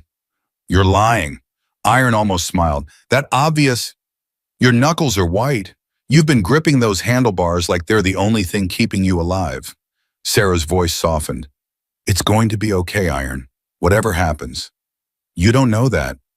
No, but I believe it, and sometimes that's enough. The light turned green. Iron pulled forward. 3 more miles. 3 more miles and 20 years of regret would come to a head. Emma was waiting on the front porch when they arrived. She stood with her arms crossed, watching as 6 motorcycles and a rental car pulled up in front of her house. Her face was unreadable, a mask that Iron recognized because he wore the same one. Marcus burst through the door behind her. Grandpa, you came back. The word hit Iron like a punch to the gut. Grandpa. He'd only met the boy once for maybe 20 minutes, and already Marcus was calling him Grandpa. Hey, buddy. Iron knelt down as Marcus ran toward him. Of course I came back. I told you I would. Mommy said you might not. She said sometimes people say things they don't mean. Iron looked up at Emma. Her expression flickered guilt, defensiveness, something else he couldn't name. Your mommy's not wrong, Iron said carefully. A lot of people do that, but I'm trying to be different. Is that why you brought so many friends? Iron turned to look at his brothers, who were dismounting their bikes with varying degrees of awkwardness. Bear gave a little wave. Ghost lit a cigarette and tried to look casual. Diesel was staring at the flower boxes like they were the most fascinating things he'd ever seen. Yeah, buddy, these are my brothers. But you don't have brothers. Mommy said you're an only child. They're a different kind of brothers, the kind you choose. Marcus considered this with the intense seriousness that only 4-year-olds can muster. Can I choose brothers too? When you're older, if you find people worth choosing. Cool. Marcus grabbed Iron's hand. Come inside, I want to show you my dinosaurs. Marcus, Emma's voice cut through the moment. Let Grandpa talk to the grown-ups first. Go play with your sister. Marcus pouted, but obeyed, disappearing into the house. Iron stood up slowly, facing his daughter. Emma. Dad. The word was stilted, uncomfortable, like a suit that didn't quite fit. Thank you for letting us come. I didn't have much choice. You were already on your way when you called. I would have turned around if you'd asked. Would you? Iron met her eyes. Yes, I would have. Something shifted in Emma's expression, not softening exactly, but the wall came down just a fraction. Who are they? She nodded towards Sarah and Lily, who were getting out of the car. Friends, Sarah and her daughter Lily. They're the ones I told you about. The accident. Emma watched as Lily ran toward Iron and grabbed his hand. Mr. Iron, is this your daughter? She's pretty. Sarah hurried after her. Lily, don't be rude. It's okay, Emma said. Her voice was strange, curious, and guarded at the same time. You're the ones he saved. He saved our lives, Sarah said simply. Twice now. Twice? It's a long story. Mum looked at Iron, at Lily clutching his hand like it was the most natural thing in the world, at Sarah standing close enough to touch him. I think I need to hear this story, she said. They sat in Emma's living room, crowded together on mismatched furniture. The bikers looked comically out of place, huge men in leather vests surrounded by children's toys and family photos. But they sat quietly, respectfully, letting Iron and Emma take the lead. Sarah told the story. Iron couldn't. Every time he tried to speak, his throat closed up. So Sarah told it instead from the beginning. The accident, the burning car, the impossible ride through the storm, the standoff at the hospital, and then David's kidnapping and Iron's rescue. Emma listened without interrupting. Her face cycled through emotions, shock, disbelief, something that might have been admiration. When Sarah finished, the room was silent. You did all that, Emma finally asked, for people you'd never met. It wasn't about them, Iron said. Not at first. When I saw Lily in that car, I saw you. I saw the daughter I'd abandoned, and I thought maybe this was my chance to do something right for once. So I was just a substitute, someone to make yourself feel better about leaving me. No. Iron leaned forward. Emma, I'm not saying this right. I never say anything right. He took a breath. When I left you, I told myself it was for your own good, that you'd be better off without me. But that was a lie. The truth is I was scared of being a father, scared of screwing up, scared of loving someone so much that losing them would destroy me. Emma's jaw tightened. So you just ran. I ran, and I've been running ever since. From you, from myself, from anything that might actually matter. Iron's voice cracked. But I'm tired, Emma. I'm so goddamn tired of running. Why now? Why after 20 years did you suddenly decide to stop? Iron thought about Danny, about his last words, about the promise Iron had failed to keep for so long. Because a man died in my arms a week ago, a brother, and the last thing he said was, tell my son I loved him. Tell him I tried to be better. Iron's eyes burned. And I thought that's what I'd want someone to tell you, that I loved you, that I tried, but I realized I shouldn't need someone else to deliver that message. I should tell you myself, while I still can. Emma was crying now, silent tears running down her cheeks. Do you have any idea what it was like growing up without you? No, and I won't pretend to. I used to tell people my dad was dead. It was easier than explaining that he'd just left, that he'd chosen his motorcycle club over his own daughter. Emma, every Father's Day, every school play, every birthday, I'd look for you. Part of me always expected you to show up, to walk through the door and say it was all a mistake, that you'd been trying to find your way back. She wiped her face angrily. But you never came. I wanted to. God, Emma. I wanted to so many times. Wanting isn't the same as doing. You taught me that. Iron flinched because she was right. He'd spent 20 years wanting to reach out, wanting to make things right, and wanting had never been enough. I know, he said quietly. I know nothing I say can undo what I did. I know sorry isn't enough. It's not even close to enough. He reached into his pocket and pulled out the worn photograph, the one he'd carried for 20 years. But I need you to know that I never forgot you, not for one single day. He handed her the picture. Emma stared at it, at herself as a 7-year-old wearing a yellow dress, holding a teddy bear. You kept this always. It was in my wallet when I walked out that door. It's been there ever since. Emma touched the photograph with trembling fingers. I remember this day. You took me to the park. We had ice cream, strawberry, my favorite. It was the best day of my life. Then why did you leave the next morning? Iron closed his eyes. The memory was still there, sharp and clear after all these years. Emma standing in the doorway, begging him not to go, and him walking away without looking back because he knew if he looked back, he'd never be able to leave. Because I was a coward. Because the club was the only place I felt like I belonged, and I was terrified of losing that. Because I thought being a father meant giving up everything I was, and I wasn't ready. He opened his eyes. I had 1,000 reasons, Emma, and not one of them was good enough. The room was silent. Even Lily, who'd been fidgeting throughout the conversation, had gone still. Then Marcus's voice cut through the tension. Mommy, why are you crying? Emma looked up. Marcus was standing in the doorway, his little sister clutching his hand. I'm okay, baby. Mommy's just talking about some sad things. Is Grandpa making you sad? Emma hesitated. Iron watched her, his heart in his throat. No, she said finally. Grandpa's trying to make things better. It's just hard sometimes. Marcus walked over to Iron and tugged on his sleeve. Don't make Mommy cry, okay? She cries a lot. I don't like it. Iron knelt down to Marcus's level. I'm trying not to buddy, but sometimes when grown-ups hurt each other, fixing it means crying first. Does that make sense? Marcus thought about it. Like when I fell off my bike and you have to clean the scrape before it gets better. Exactly like that. Oh, Marcus nodded solemnly. Okay, but be careful. Mommy's scrapes are really big. Iron's throat tightened. I know, buddy, I know. Emma stood up abruptly. I need some air. Marcus, stay here with your sister. Sarah, would you mind? Of course. Sarah was already moving toward the kids. We'll be fine. Emma walked out the back door. Iron hesitated, then followed. She was standing in the backyard, arms wrapped around herself, staring at nothing. Iron stopped a few feet away, giving her space. I don't know how to do this, Emma said without turning around. Do what? This, forgiveness, moving on, whatever you want to call it. She turned to face him. Part of me wants to scream at you, hit you, make you feel even a fraction of what I felt growing up without a father. I'd deserve it. I know you would. That's the problem. You just stand there and take it, and then what? We'd be right back where we started. Iron took a step closer. Then tell me what you need. Whatever it is, I'll do it. What I need is 20 years of my life back. Can you give me that? No.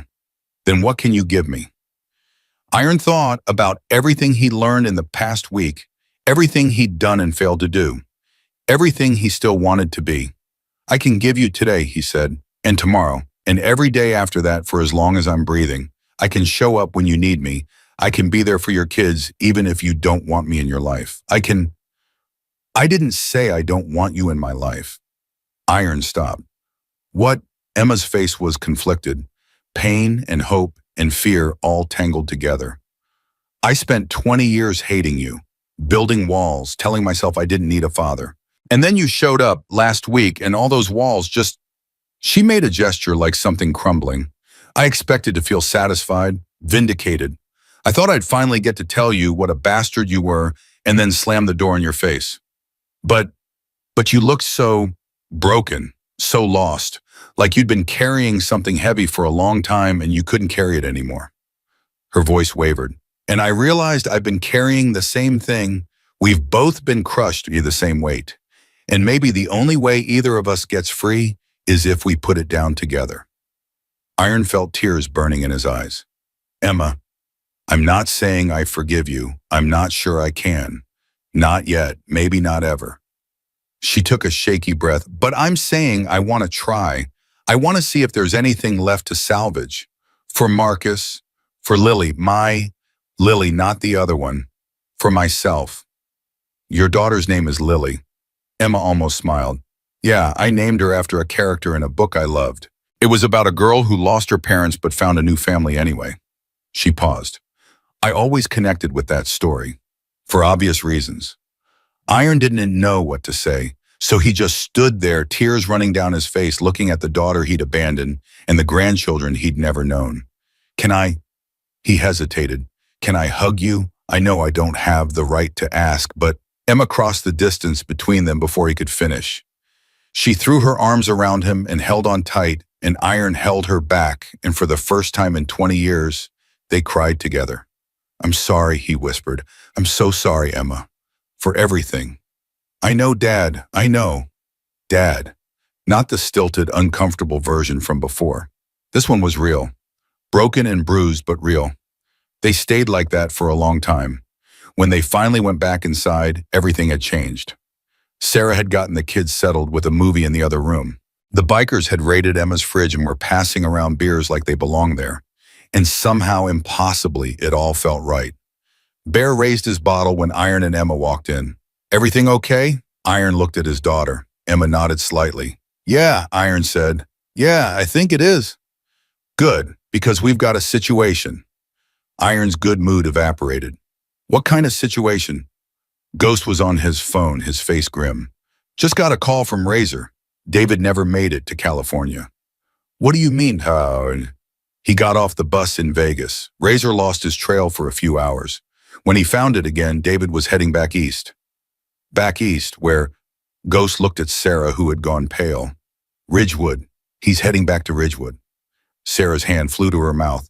Why would he go back there? Revenge, maybe. Obsession.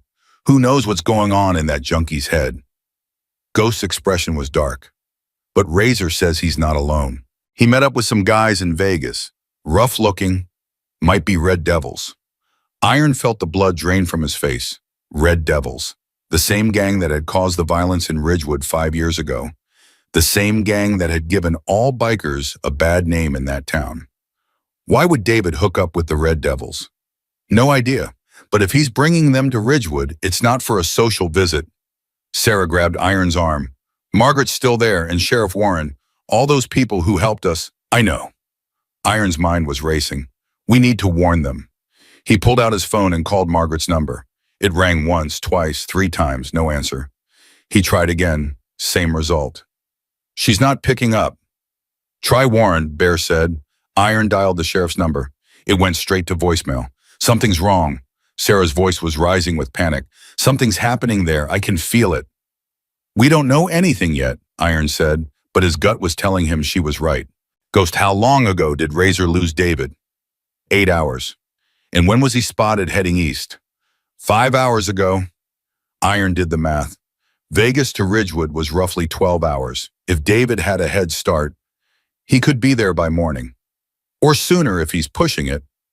Iron looked around the room, at his brothers, at Sarah, at Emma, who was watching with wide eyes. We need to go. Emma stepped forward. Dad, wait. I'm sorry, Emma. I know we just started to fix things. But those people in Ridgewood, they took us in when they had every reason to turn us away. I can't abandon them. I'm not asking you to abandon them. I'm asking you to let me come with you. Iron stared at her. You've spent 20 years running away from responsibility, from family, from me. Emma's jaw set with determination. If you're finally going to start running towards something, I want to be there to see it. Emma, this could be dangerous. If the Red Devils are involved, I don't care. I spent my whole life playing it safe. And where did it get me? A failed marriage, a father I couldn't forgive, and 2 kids who've never seen their mother take a stand for anything. She grabbed his hand. You're my father. For better or worse, after everything, you're still my father. And I'm not letting you ride off into danger alone. Not again. Iron didn't know what to say. His daughter, the one he'd abandoned, the one who had every right to hate him, was offering to stand beside him. Emma, your kids will stay with the neighbors. Mrs. Patterson has been asking to watch them for months. Emma squeezed his hand. Please, Dad, let me do this. Let me be part of your life again. Iron looked at Bear. Bear shrugged. Your call, brother. Iron looked back at Emma, at the fire in her eyes, at the woman she'd become despite everything he'd put her through. Okay, he said, but you ride in the car with Sarah and Lily. And if things get dangerous, you stay back. Promise me. I promise. Iron turned to his brothers. We ride in 30 minutes. Fuel up, gear up, and be ready for anything. They moved like a well-oiled machine. 20 years of brotherhood had taught them how to prepare for battle. Bikes were checked, weapons were secured, routes were planned. Through it all, Iron kept trying Margaret's phone. No answer. He tried Warren. No answer. He tried the hospital's main line. Finally, someone picked up. Ridgewood General, how may I help you? This is Thomas Reed. I'm trying to reach Margaret Chen, head nurse. A pause. Sir, I'm sorry, but Nurse Chen isn't available right now. What do you mean not available? There's been an incident. I'm not authorized to give details over the phone. Iron's blood ran cold. What kind of incident? Sir, I really can't. Listen to me. That woman is my friend. If something's happened to her, I need to know. Right now. Another pause. Then quietly, there was a break-in last night. Several armed men. They came for patient records, specifically records related to a woman named Sarah Anderson. Nurse Chen tried to stop them. Is she okay? She's in the ICU, critical condition. Iron nearly dropped the phone. Bear was beside him in an instant. What is it? Margaret, she's hurt. David's men attacked the hospital. Sarah let out a cry. Oh God, this is my fault. It's not your fault. Iron grabbed her shoulders. This is David's doing. David and whoever he's working with. And I swear to you, we're going to stop them. He turned back to the phone. What about Sheriff Warren? The sheriff was called to the scene. I don't know his current status. Is the hospital secure now? The police are here. But sir, these men, they said they'd be back. They said they wanted the woman and the girl. They said what? They said if Sarah Anderson wasn't delivered to them by sundown tomorrow, they'd burn the whole town down. Iron's grip tightened on the phone. Sundown tomorrow. That gave them roughly 18 hours. Tell the police we're coming. Tell them help is on the way. He hung up before the person could respond. They're using Margaret to draw us out, Ghost said. It's a trap. I know it's a trap. And we're still going. Iron looked at Sarah, at Lily who had appeared in the doorway with Marcus, at Emma standing beside him like she'd never left. We're still going. Bear nodded slowly. Then let's ride. They hit the road 15 minutes later. 6 motorcycles, 1 car, a family stitched together by tragedy and held together by something that might, if they were lucky, become love. Behind them, Phoenix disappeared into the darkness. Ahead of them, Ridgewood waited. And somewhere between here and there, a man named David was planning something terrible. Iron didn't know what they'd find when they got there. Didn't know if they'd be in time to save Margaret to stop whatever destruction was coming. But he knew one thing for certain. He was done running. Whatever came next, he'd face it head on. For Lily, for Sarah, for Emma, for the family he'd finally found. They drove through the night without stopping. Iron pushed his bike harder than he'd ever pushed it, eating up the miles like a man possessed. Every minute that passed was another minute Margaret was lying in that hospital bed fighting for her life. Every hour was another hour David had to plan whatever destruction he had in mind. The sun was coming up when they crossed into Montana. Sarah's car had kept pace the whole way, Emma behind the wheel, Sarah beside her, Lily asleep in the back. Iron had checked on them at every gas stop, making sure they were okay, making sure they were still with him. They were, every time. Bear pulled alongside him as they passed the state line. Razor called. The Red Devils set up shop in an abandoned warehouse outside town. 15, maybe 20 of them. And David, he's with them, leading them from what Razor can tell. Leading them, David's a junkie. Since when does he lead anything? Since he started talking about revenge, about the bikers who stole his daughter and humiliated him. Bear's face was grim. He's been telling them the Hells Angels are the ones who beat him up, took Lily, threatened to kill him. He's got them thinking this is payback. That's insane. We saved Lily from him. You know that. I know that. They don't know that. And right now, they don't care. They smell blood. Iron's jaw tightened. 20 Red Devils. His crew had 6. The math wasn't good. What about Warren, the police? Razor says Warren's got maybe 10 deputies. They're holding the hospital, but they can't push out. Not with those numbers. Ooh, so we're outnumbered and outgunned. Looks like it. Iron thought about turning around, about telling Sarah and Emma to take Lily somewhere safe while he and his brothers handled this alone. But he knew they wouldn't go. Sarah wouldn't leave Margaret. Emma wouldn't leave him. And Lily, God, that little girl had more courage than most grown men he'd known. We need a plan, Iron said. Working on it. They stopped for gas 20 miles outside Ridgewood. Iron gathered everyone around Sarah's car, mapping out what they knew on a crumpled napkin. The Red Devils are here, he said, pointing. Warehouse on the east side of town.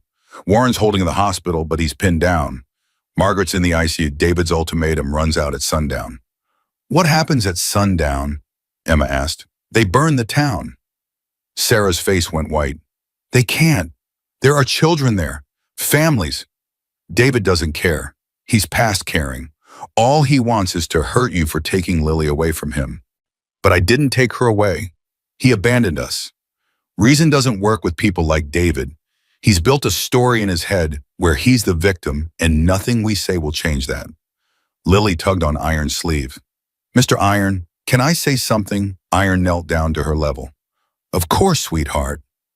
My daddy's sick, like you said before, the sickness in his head. Her voice was small but steady. But maybe if I talk to him, he'll listen. Maybe he'll remember he loves me. Lily, no. Sarah pulled her daughter close. I'm not letting you anywhere near him.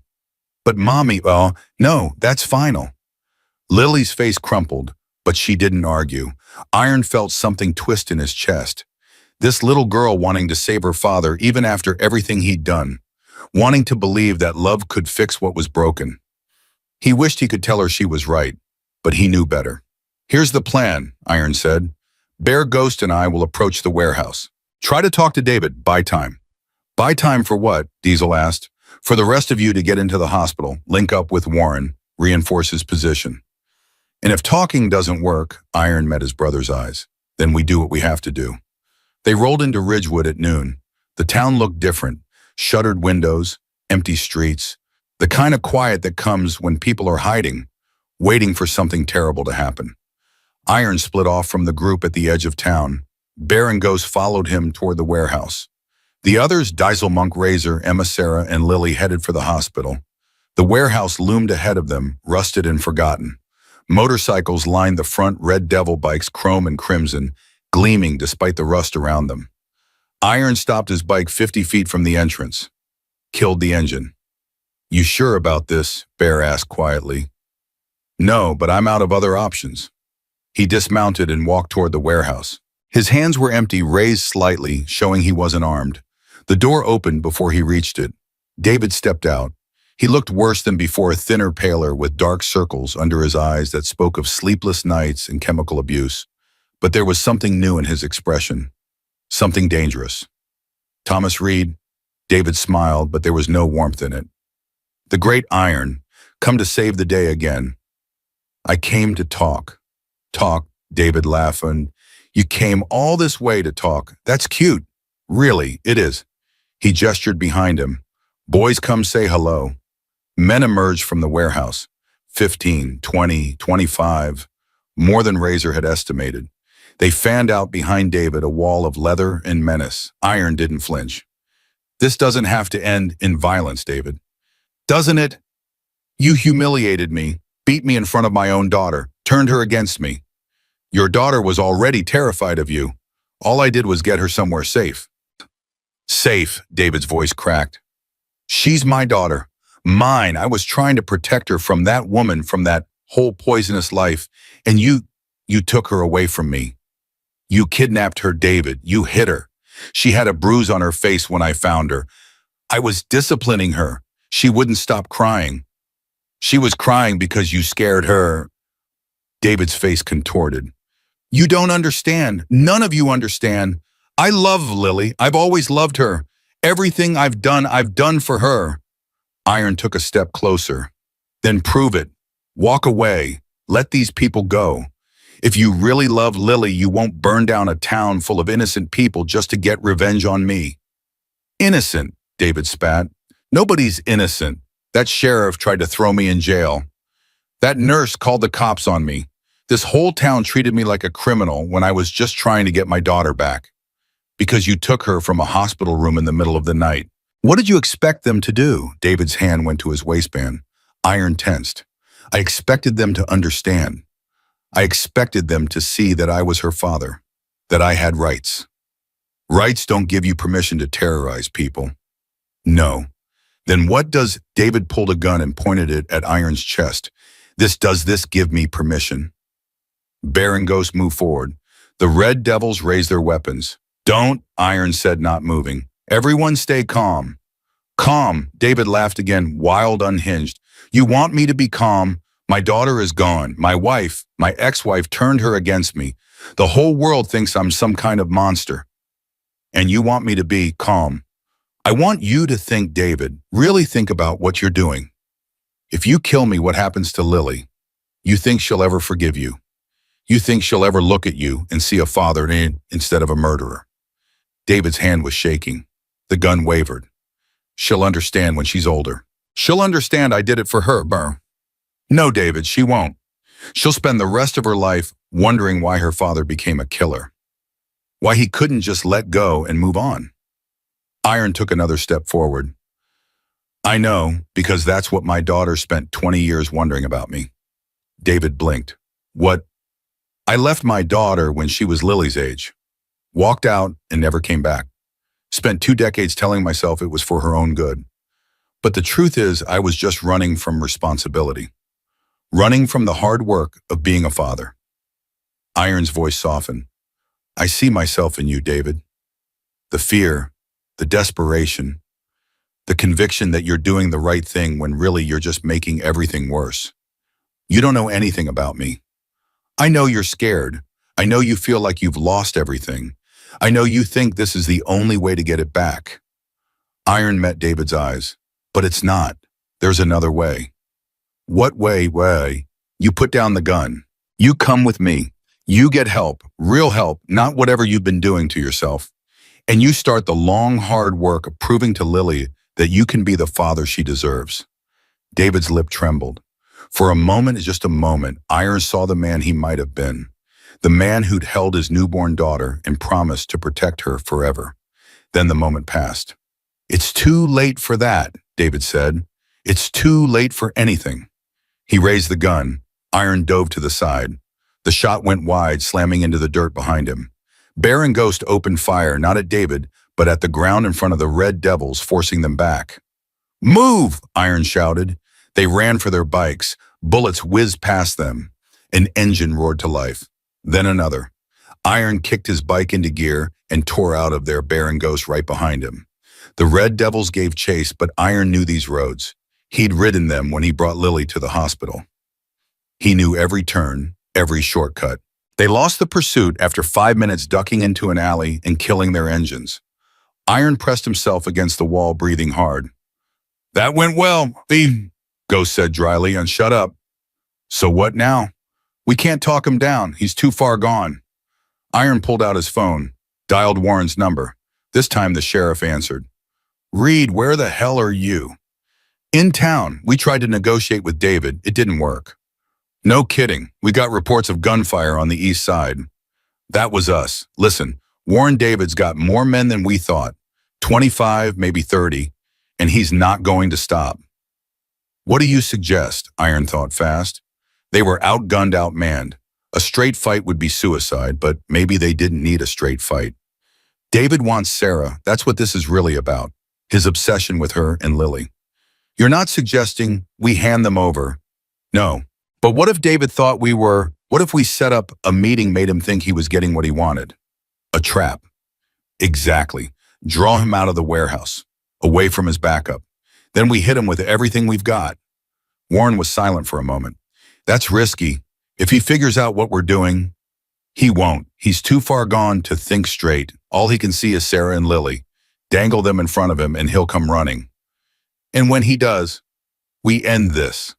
The plan came together in 20 minutes. Sarah didn't like it. Neither did Emma. But they understood this was the only way. Iron called David from a burner phone. What do you want? David's voice was suspicious. I want to make a deal. A deal after you tried to kill me. You shot first, David. I was just defending myself. Iron kept his voice calm. But that doesn't matter now. What matters is I've got something you want. Sarah and Lily, they're with me right now. A pause. You're lying. I'm not. Ask them yourself. Iron held the phone towards Sarah. David, Sarah's voice was steady despite the fear in her eyes. It's me. Sarah. David's voice changed, softer, almost tender. Baby, I've missed you so much. I've been trying to find you, to talk to you. I know, David, and I think we need to talk, face to face. Really, but not with all those men around, just you and me, like it used to be. David was breathing hard now. Iron could hear it through the phone. Where? The old church on the edge of town. 1 hour. Come alone, and we'll talk. Bring your army, and you'll never see me or Lily again. A long silence. 1 hour, David said. And Sarah, if this is a trick, I'll burn this whole town to the ground. I swear to God I will. It's not a trick, David. I just want to talk. The line went dead. Iron looked at Sarah. You okay? No, she was shaking. But I'll hold it together. For Lily, for everyone. You won't be alone. We'll be watching the whole time. And if he doesn't come alone, then we improvise. The church stood at the edge of Ridgewood, old and weathered, but still standing. Iron positioned his brothers around the perimeter, Bear in the bell tower, with a rifle Ghost and Diesel behind the cemetery stones, Monk and Razor covering the road. Warren had deputies stationed further out, ready to move in once David was isolated. Sarah waited inside the church, alone. That was the part Iron hated most, the risk she was taking. But Sarah had insisted. He won't hurt me, she'd said. Whatever else David is, he still thinks he loves me. That's the one thing I can count on. Iron wasn't so sure, but he'd learned something about Sarah in the past week. Once she made up her mind, there was no changing it. The hour passed slowly, then a single motorcycle appeared on the road. Iron watched through binoculars as David approached the church. He was alone, no backup, no red devils. Just one man on one bike coming to reclaim the family he'd lost. David stopped in front of the church, got off his bike, looked around. Sarah, he called, I'm here. I came alone just like you asked. The church door opened. Sarah stepped out. Hello, David. David's face transformed. The anger, the paranoia, the violence, all of it melted away, replaced by something that almost looked like hope. God, Sarah, you look beautiful. Thank you. He moved toward her. I've missed you so much every day. Every single day I thought about you and Lily, about the life we were supposed to have. I know, David. Then why did you leave? Why did you take her away from me? Sarah's voice was gentle, sad. You know why. The drugs, the disappearing for days at a time, the lies.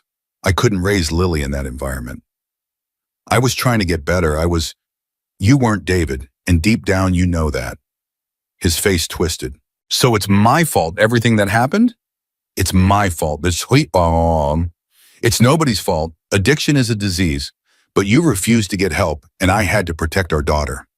By taking her away from me, by turning her against me. I never turned her against you. She loves you, David. Even now, after everything, she still loves you. David's eyes filled with tears. Then let me see her, please, Sarah. Just let me see my little girl.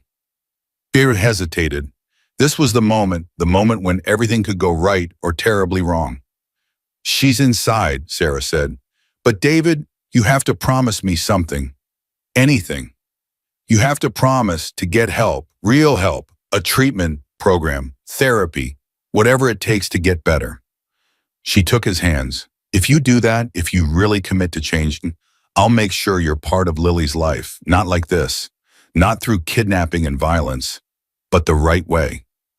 David stared at her. The hope in his eyes was almost painful to see. You mean it? I mean it. But you have to let go of this anger. You have to tell those men to leave. Can you do that? For a moment, one brief shining moment, Iron thought it might actually work, that David might choose peace over destruction. Then David's phone buzzed. He glanced at it. His face changed. You lying bitch! David! He grabbed her arm, twisted it behind her back.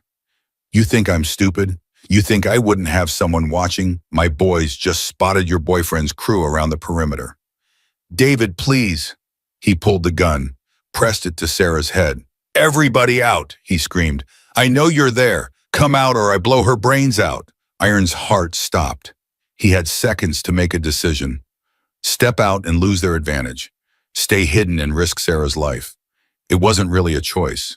He stood up from behind the cemetery stones, raised his hands. Let her go, David. You set me up. You made her lie to me. She wasn't lying. Everything she said was true. She was offering you a chance. A chance with snipers pointing at my head. What kind of chance is that? The only kind we could give you. You brought an army to destroy this town. Did you expect us to trust you? David's hand was shaking. The gun wavered against Sarah's temple. I trusted her. I trusted Sarah. And she trusted you, David. She walked into this church alone because she really believed that you could change, that you could be the man she married. I am that man. Then prove it. Let her go. Walk away. I can't walk away, not after everything I've done. The Red Devils, they'll kill me if I don't deliver. We'll protect you. David laughed a broken, desperate sound. Protect me, the Hells Angels, protecting me, that's rich. We protected your daughter. We protected Sarah. We can protect you too. Why would you do that? Iron took a step closer. Because 20 years ago, I made the same choice you're making right now.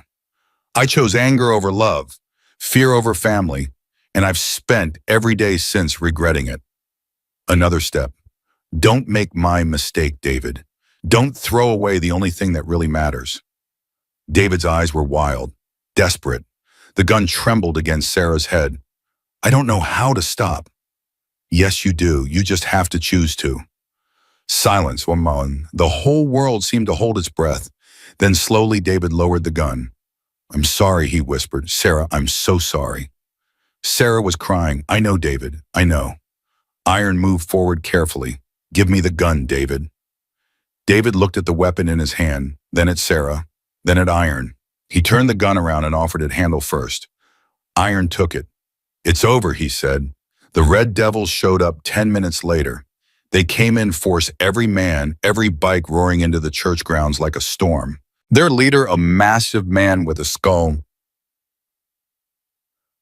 tattooed on his face, dismounted first. David, what the hell is going on? David stood beside Iron, his hands cuffed in front of him. Warren's deputies were already loading him into a squad car. It's over, Marcus. I'm turning myself in. Like hell you are. We had a deal. The deal's off. I was wrong about all of this. Marcus's face contorted with rage.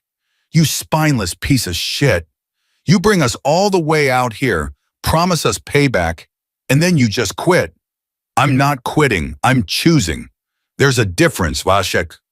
Marcus pulled his gun. There's only one way you're leaving here, traitor. Before he could fire, a shot rang out from the bell tower. The gun flew from Marcus's hand and he screamed, clutching his bleeding fingers. Bear's voice echoed across the grounds. Next one goes in your head. The Red Devils froze. Iron stepped forward. You've got a choice to make. You can take your wounded leader and ride out of here, or you can die in a church parking lot for a man who just surrendered. What's it going to be? Marcus looked at his bleeding hand, at the deputies surrounding them, at the Hells Angels emerging from their hiding spots. This isn't over, he spat. Yeah, it is. Go home and tell whoever sent you that Ridgewood is under our protection now. Anyone who messes with this town answers to us. Marcus held Iron's gaze for a long moment. Then he turned and walked back to his bike. One by one, the Red Devils followed. They disappeared down the road, leaving nothing but dust and silence. Iron let out a breath he didn't know he'd been holding. It was over. 3 weeks later, Iron stood in a hospital room watching Margaret Chen argue with a nurse. I've been in this bed for 3 weeks. 3 weeks I'm perfectly capable of walking to the bathroom by myself. Mrs. Chen, doctor's orders. Doctor's orders can kiss my mom. Margaret spotted Iron and stopped. Well, look who finally came to visit. Iron smiled. I've visited every day. While I was unconscious, that doesn't count.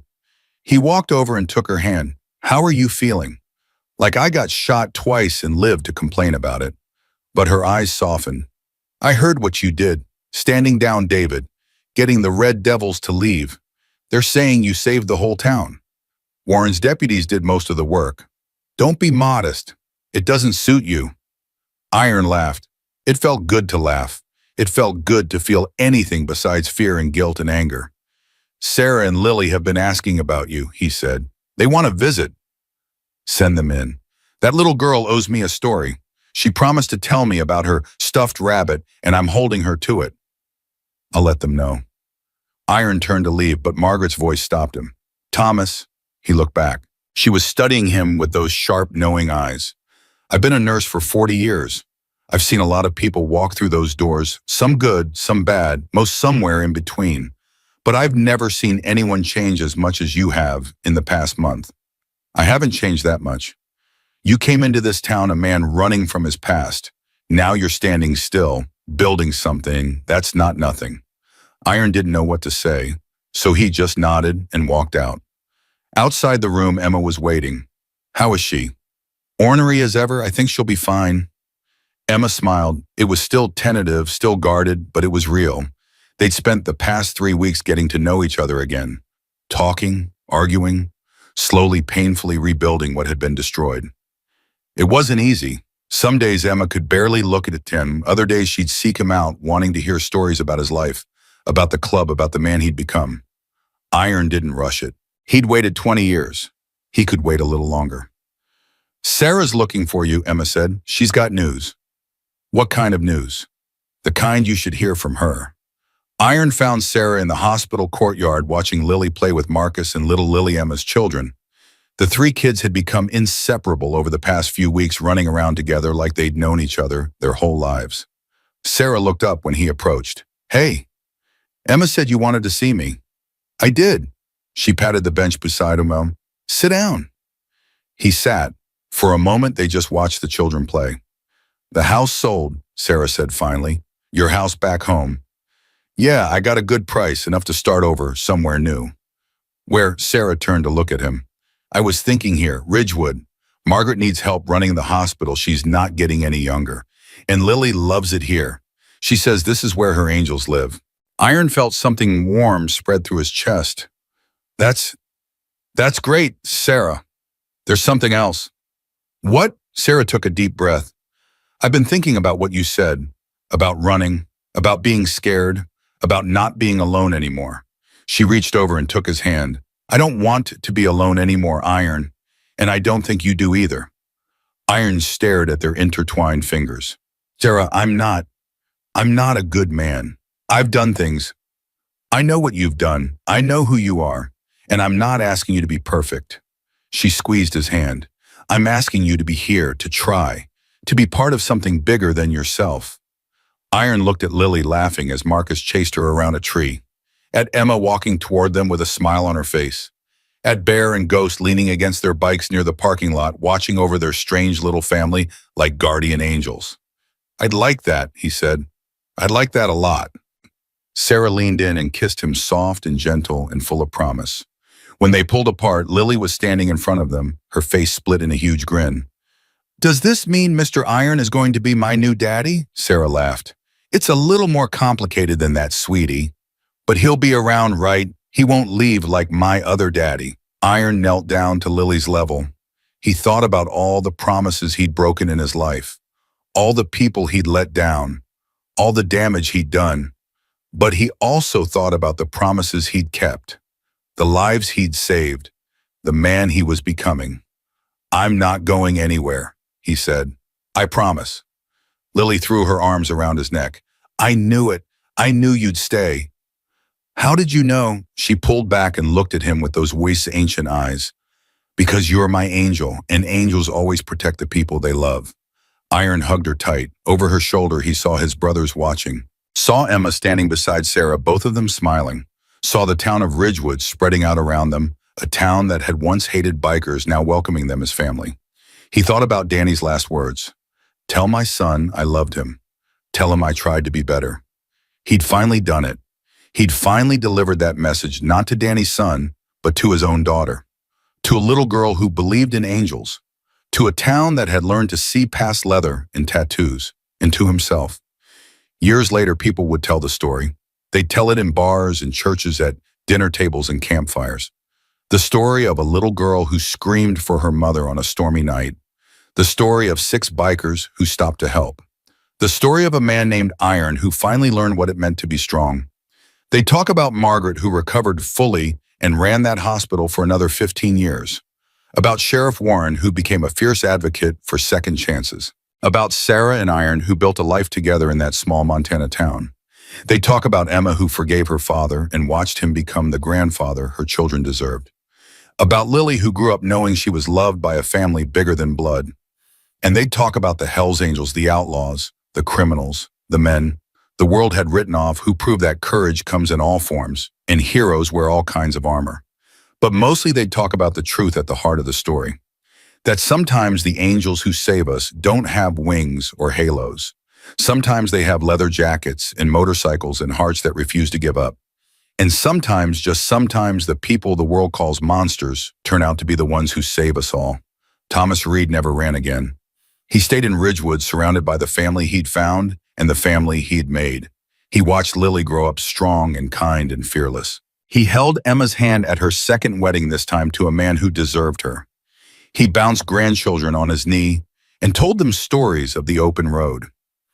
And every year on the anniversary of that stormy night, he'd ride out to the spot where it all began. He'd stand beside the tree where Sarah's car had crashed, where a little girl had screamed for her mother, where everything had changed. He'd pull out the worn photograph from his wallet, not of Emma anymore, but of all of them, his whole family, blood and chosen alike. And he'd say the words he'd carried for 20 years, the words Danny had asked him to deliver, the words that had finally set him free. I love you, I tried to be better, and I'm not running anymore. Because in the end, that's what mattered. Not the mistakes you made, not the people you hurt, not the years you wasted. What mattered was the moment you stopped running, the moment you turned around, the moment you chose to stay. Iron had made his choice, and he'd never regretted it, not for one single day.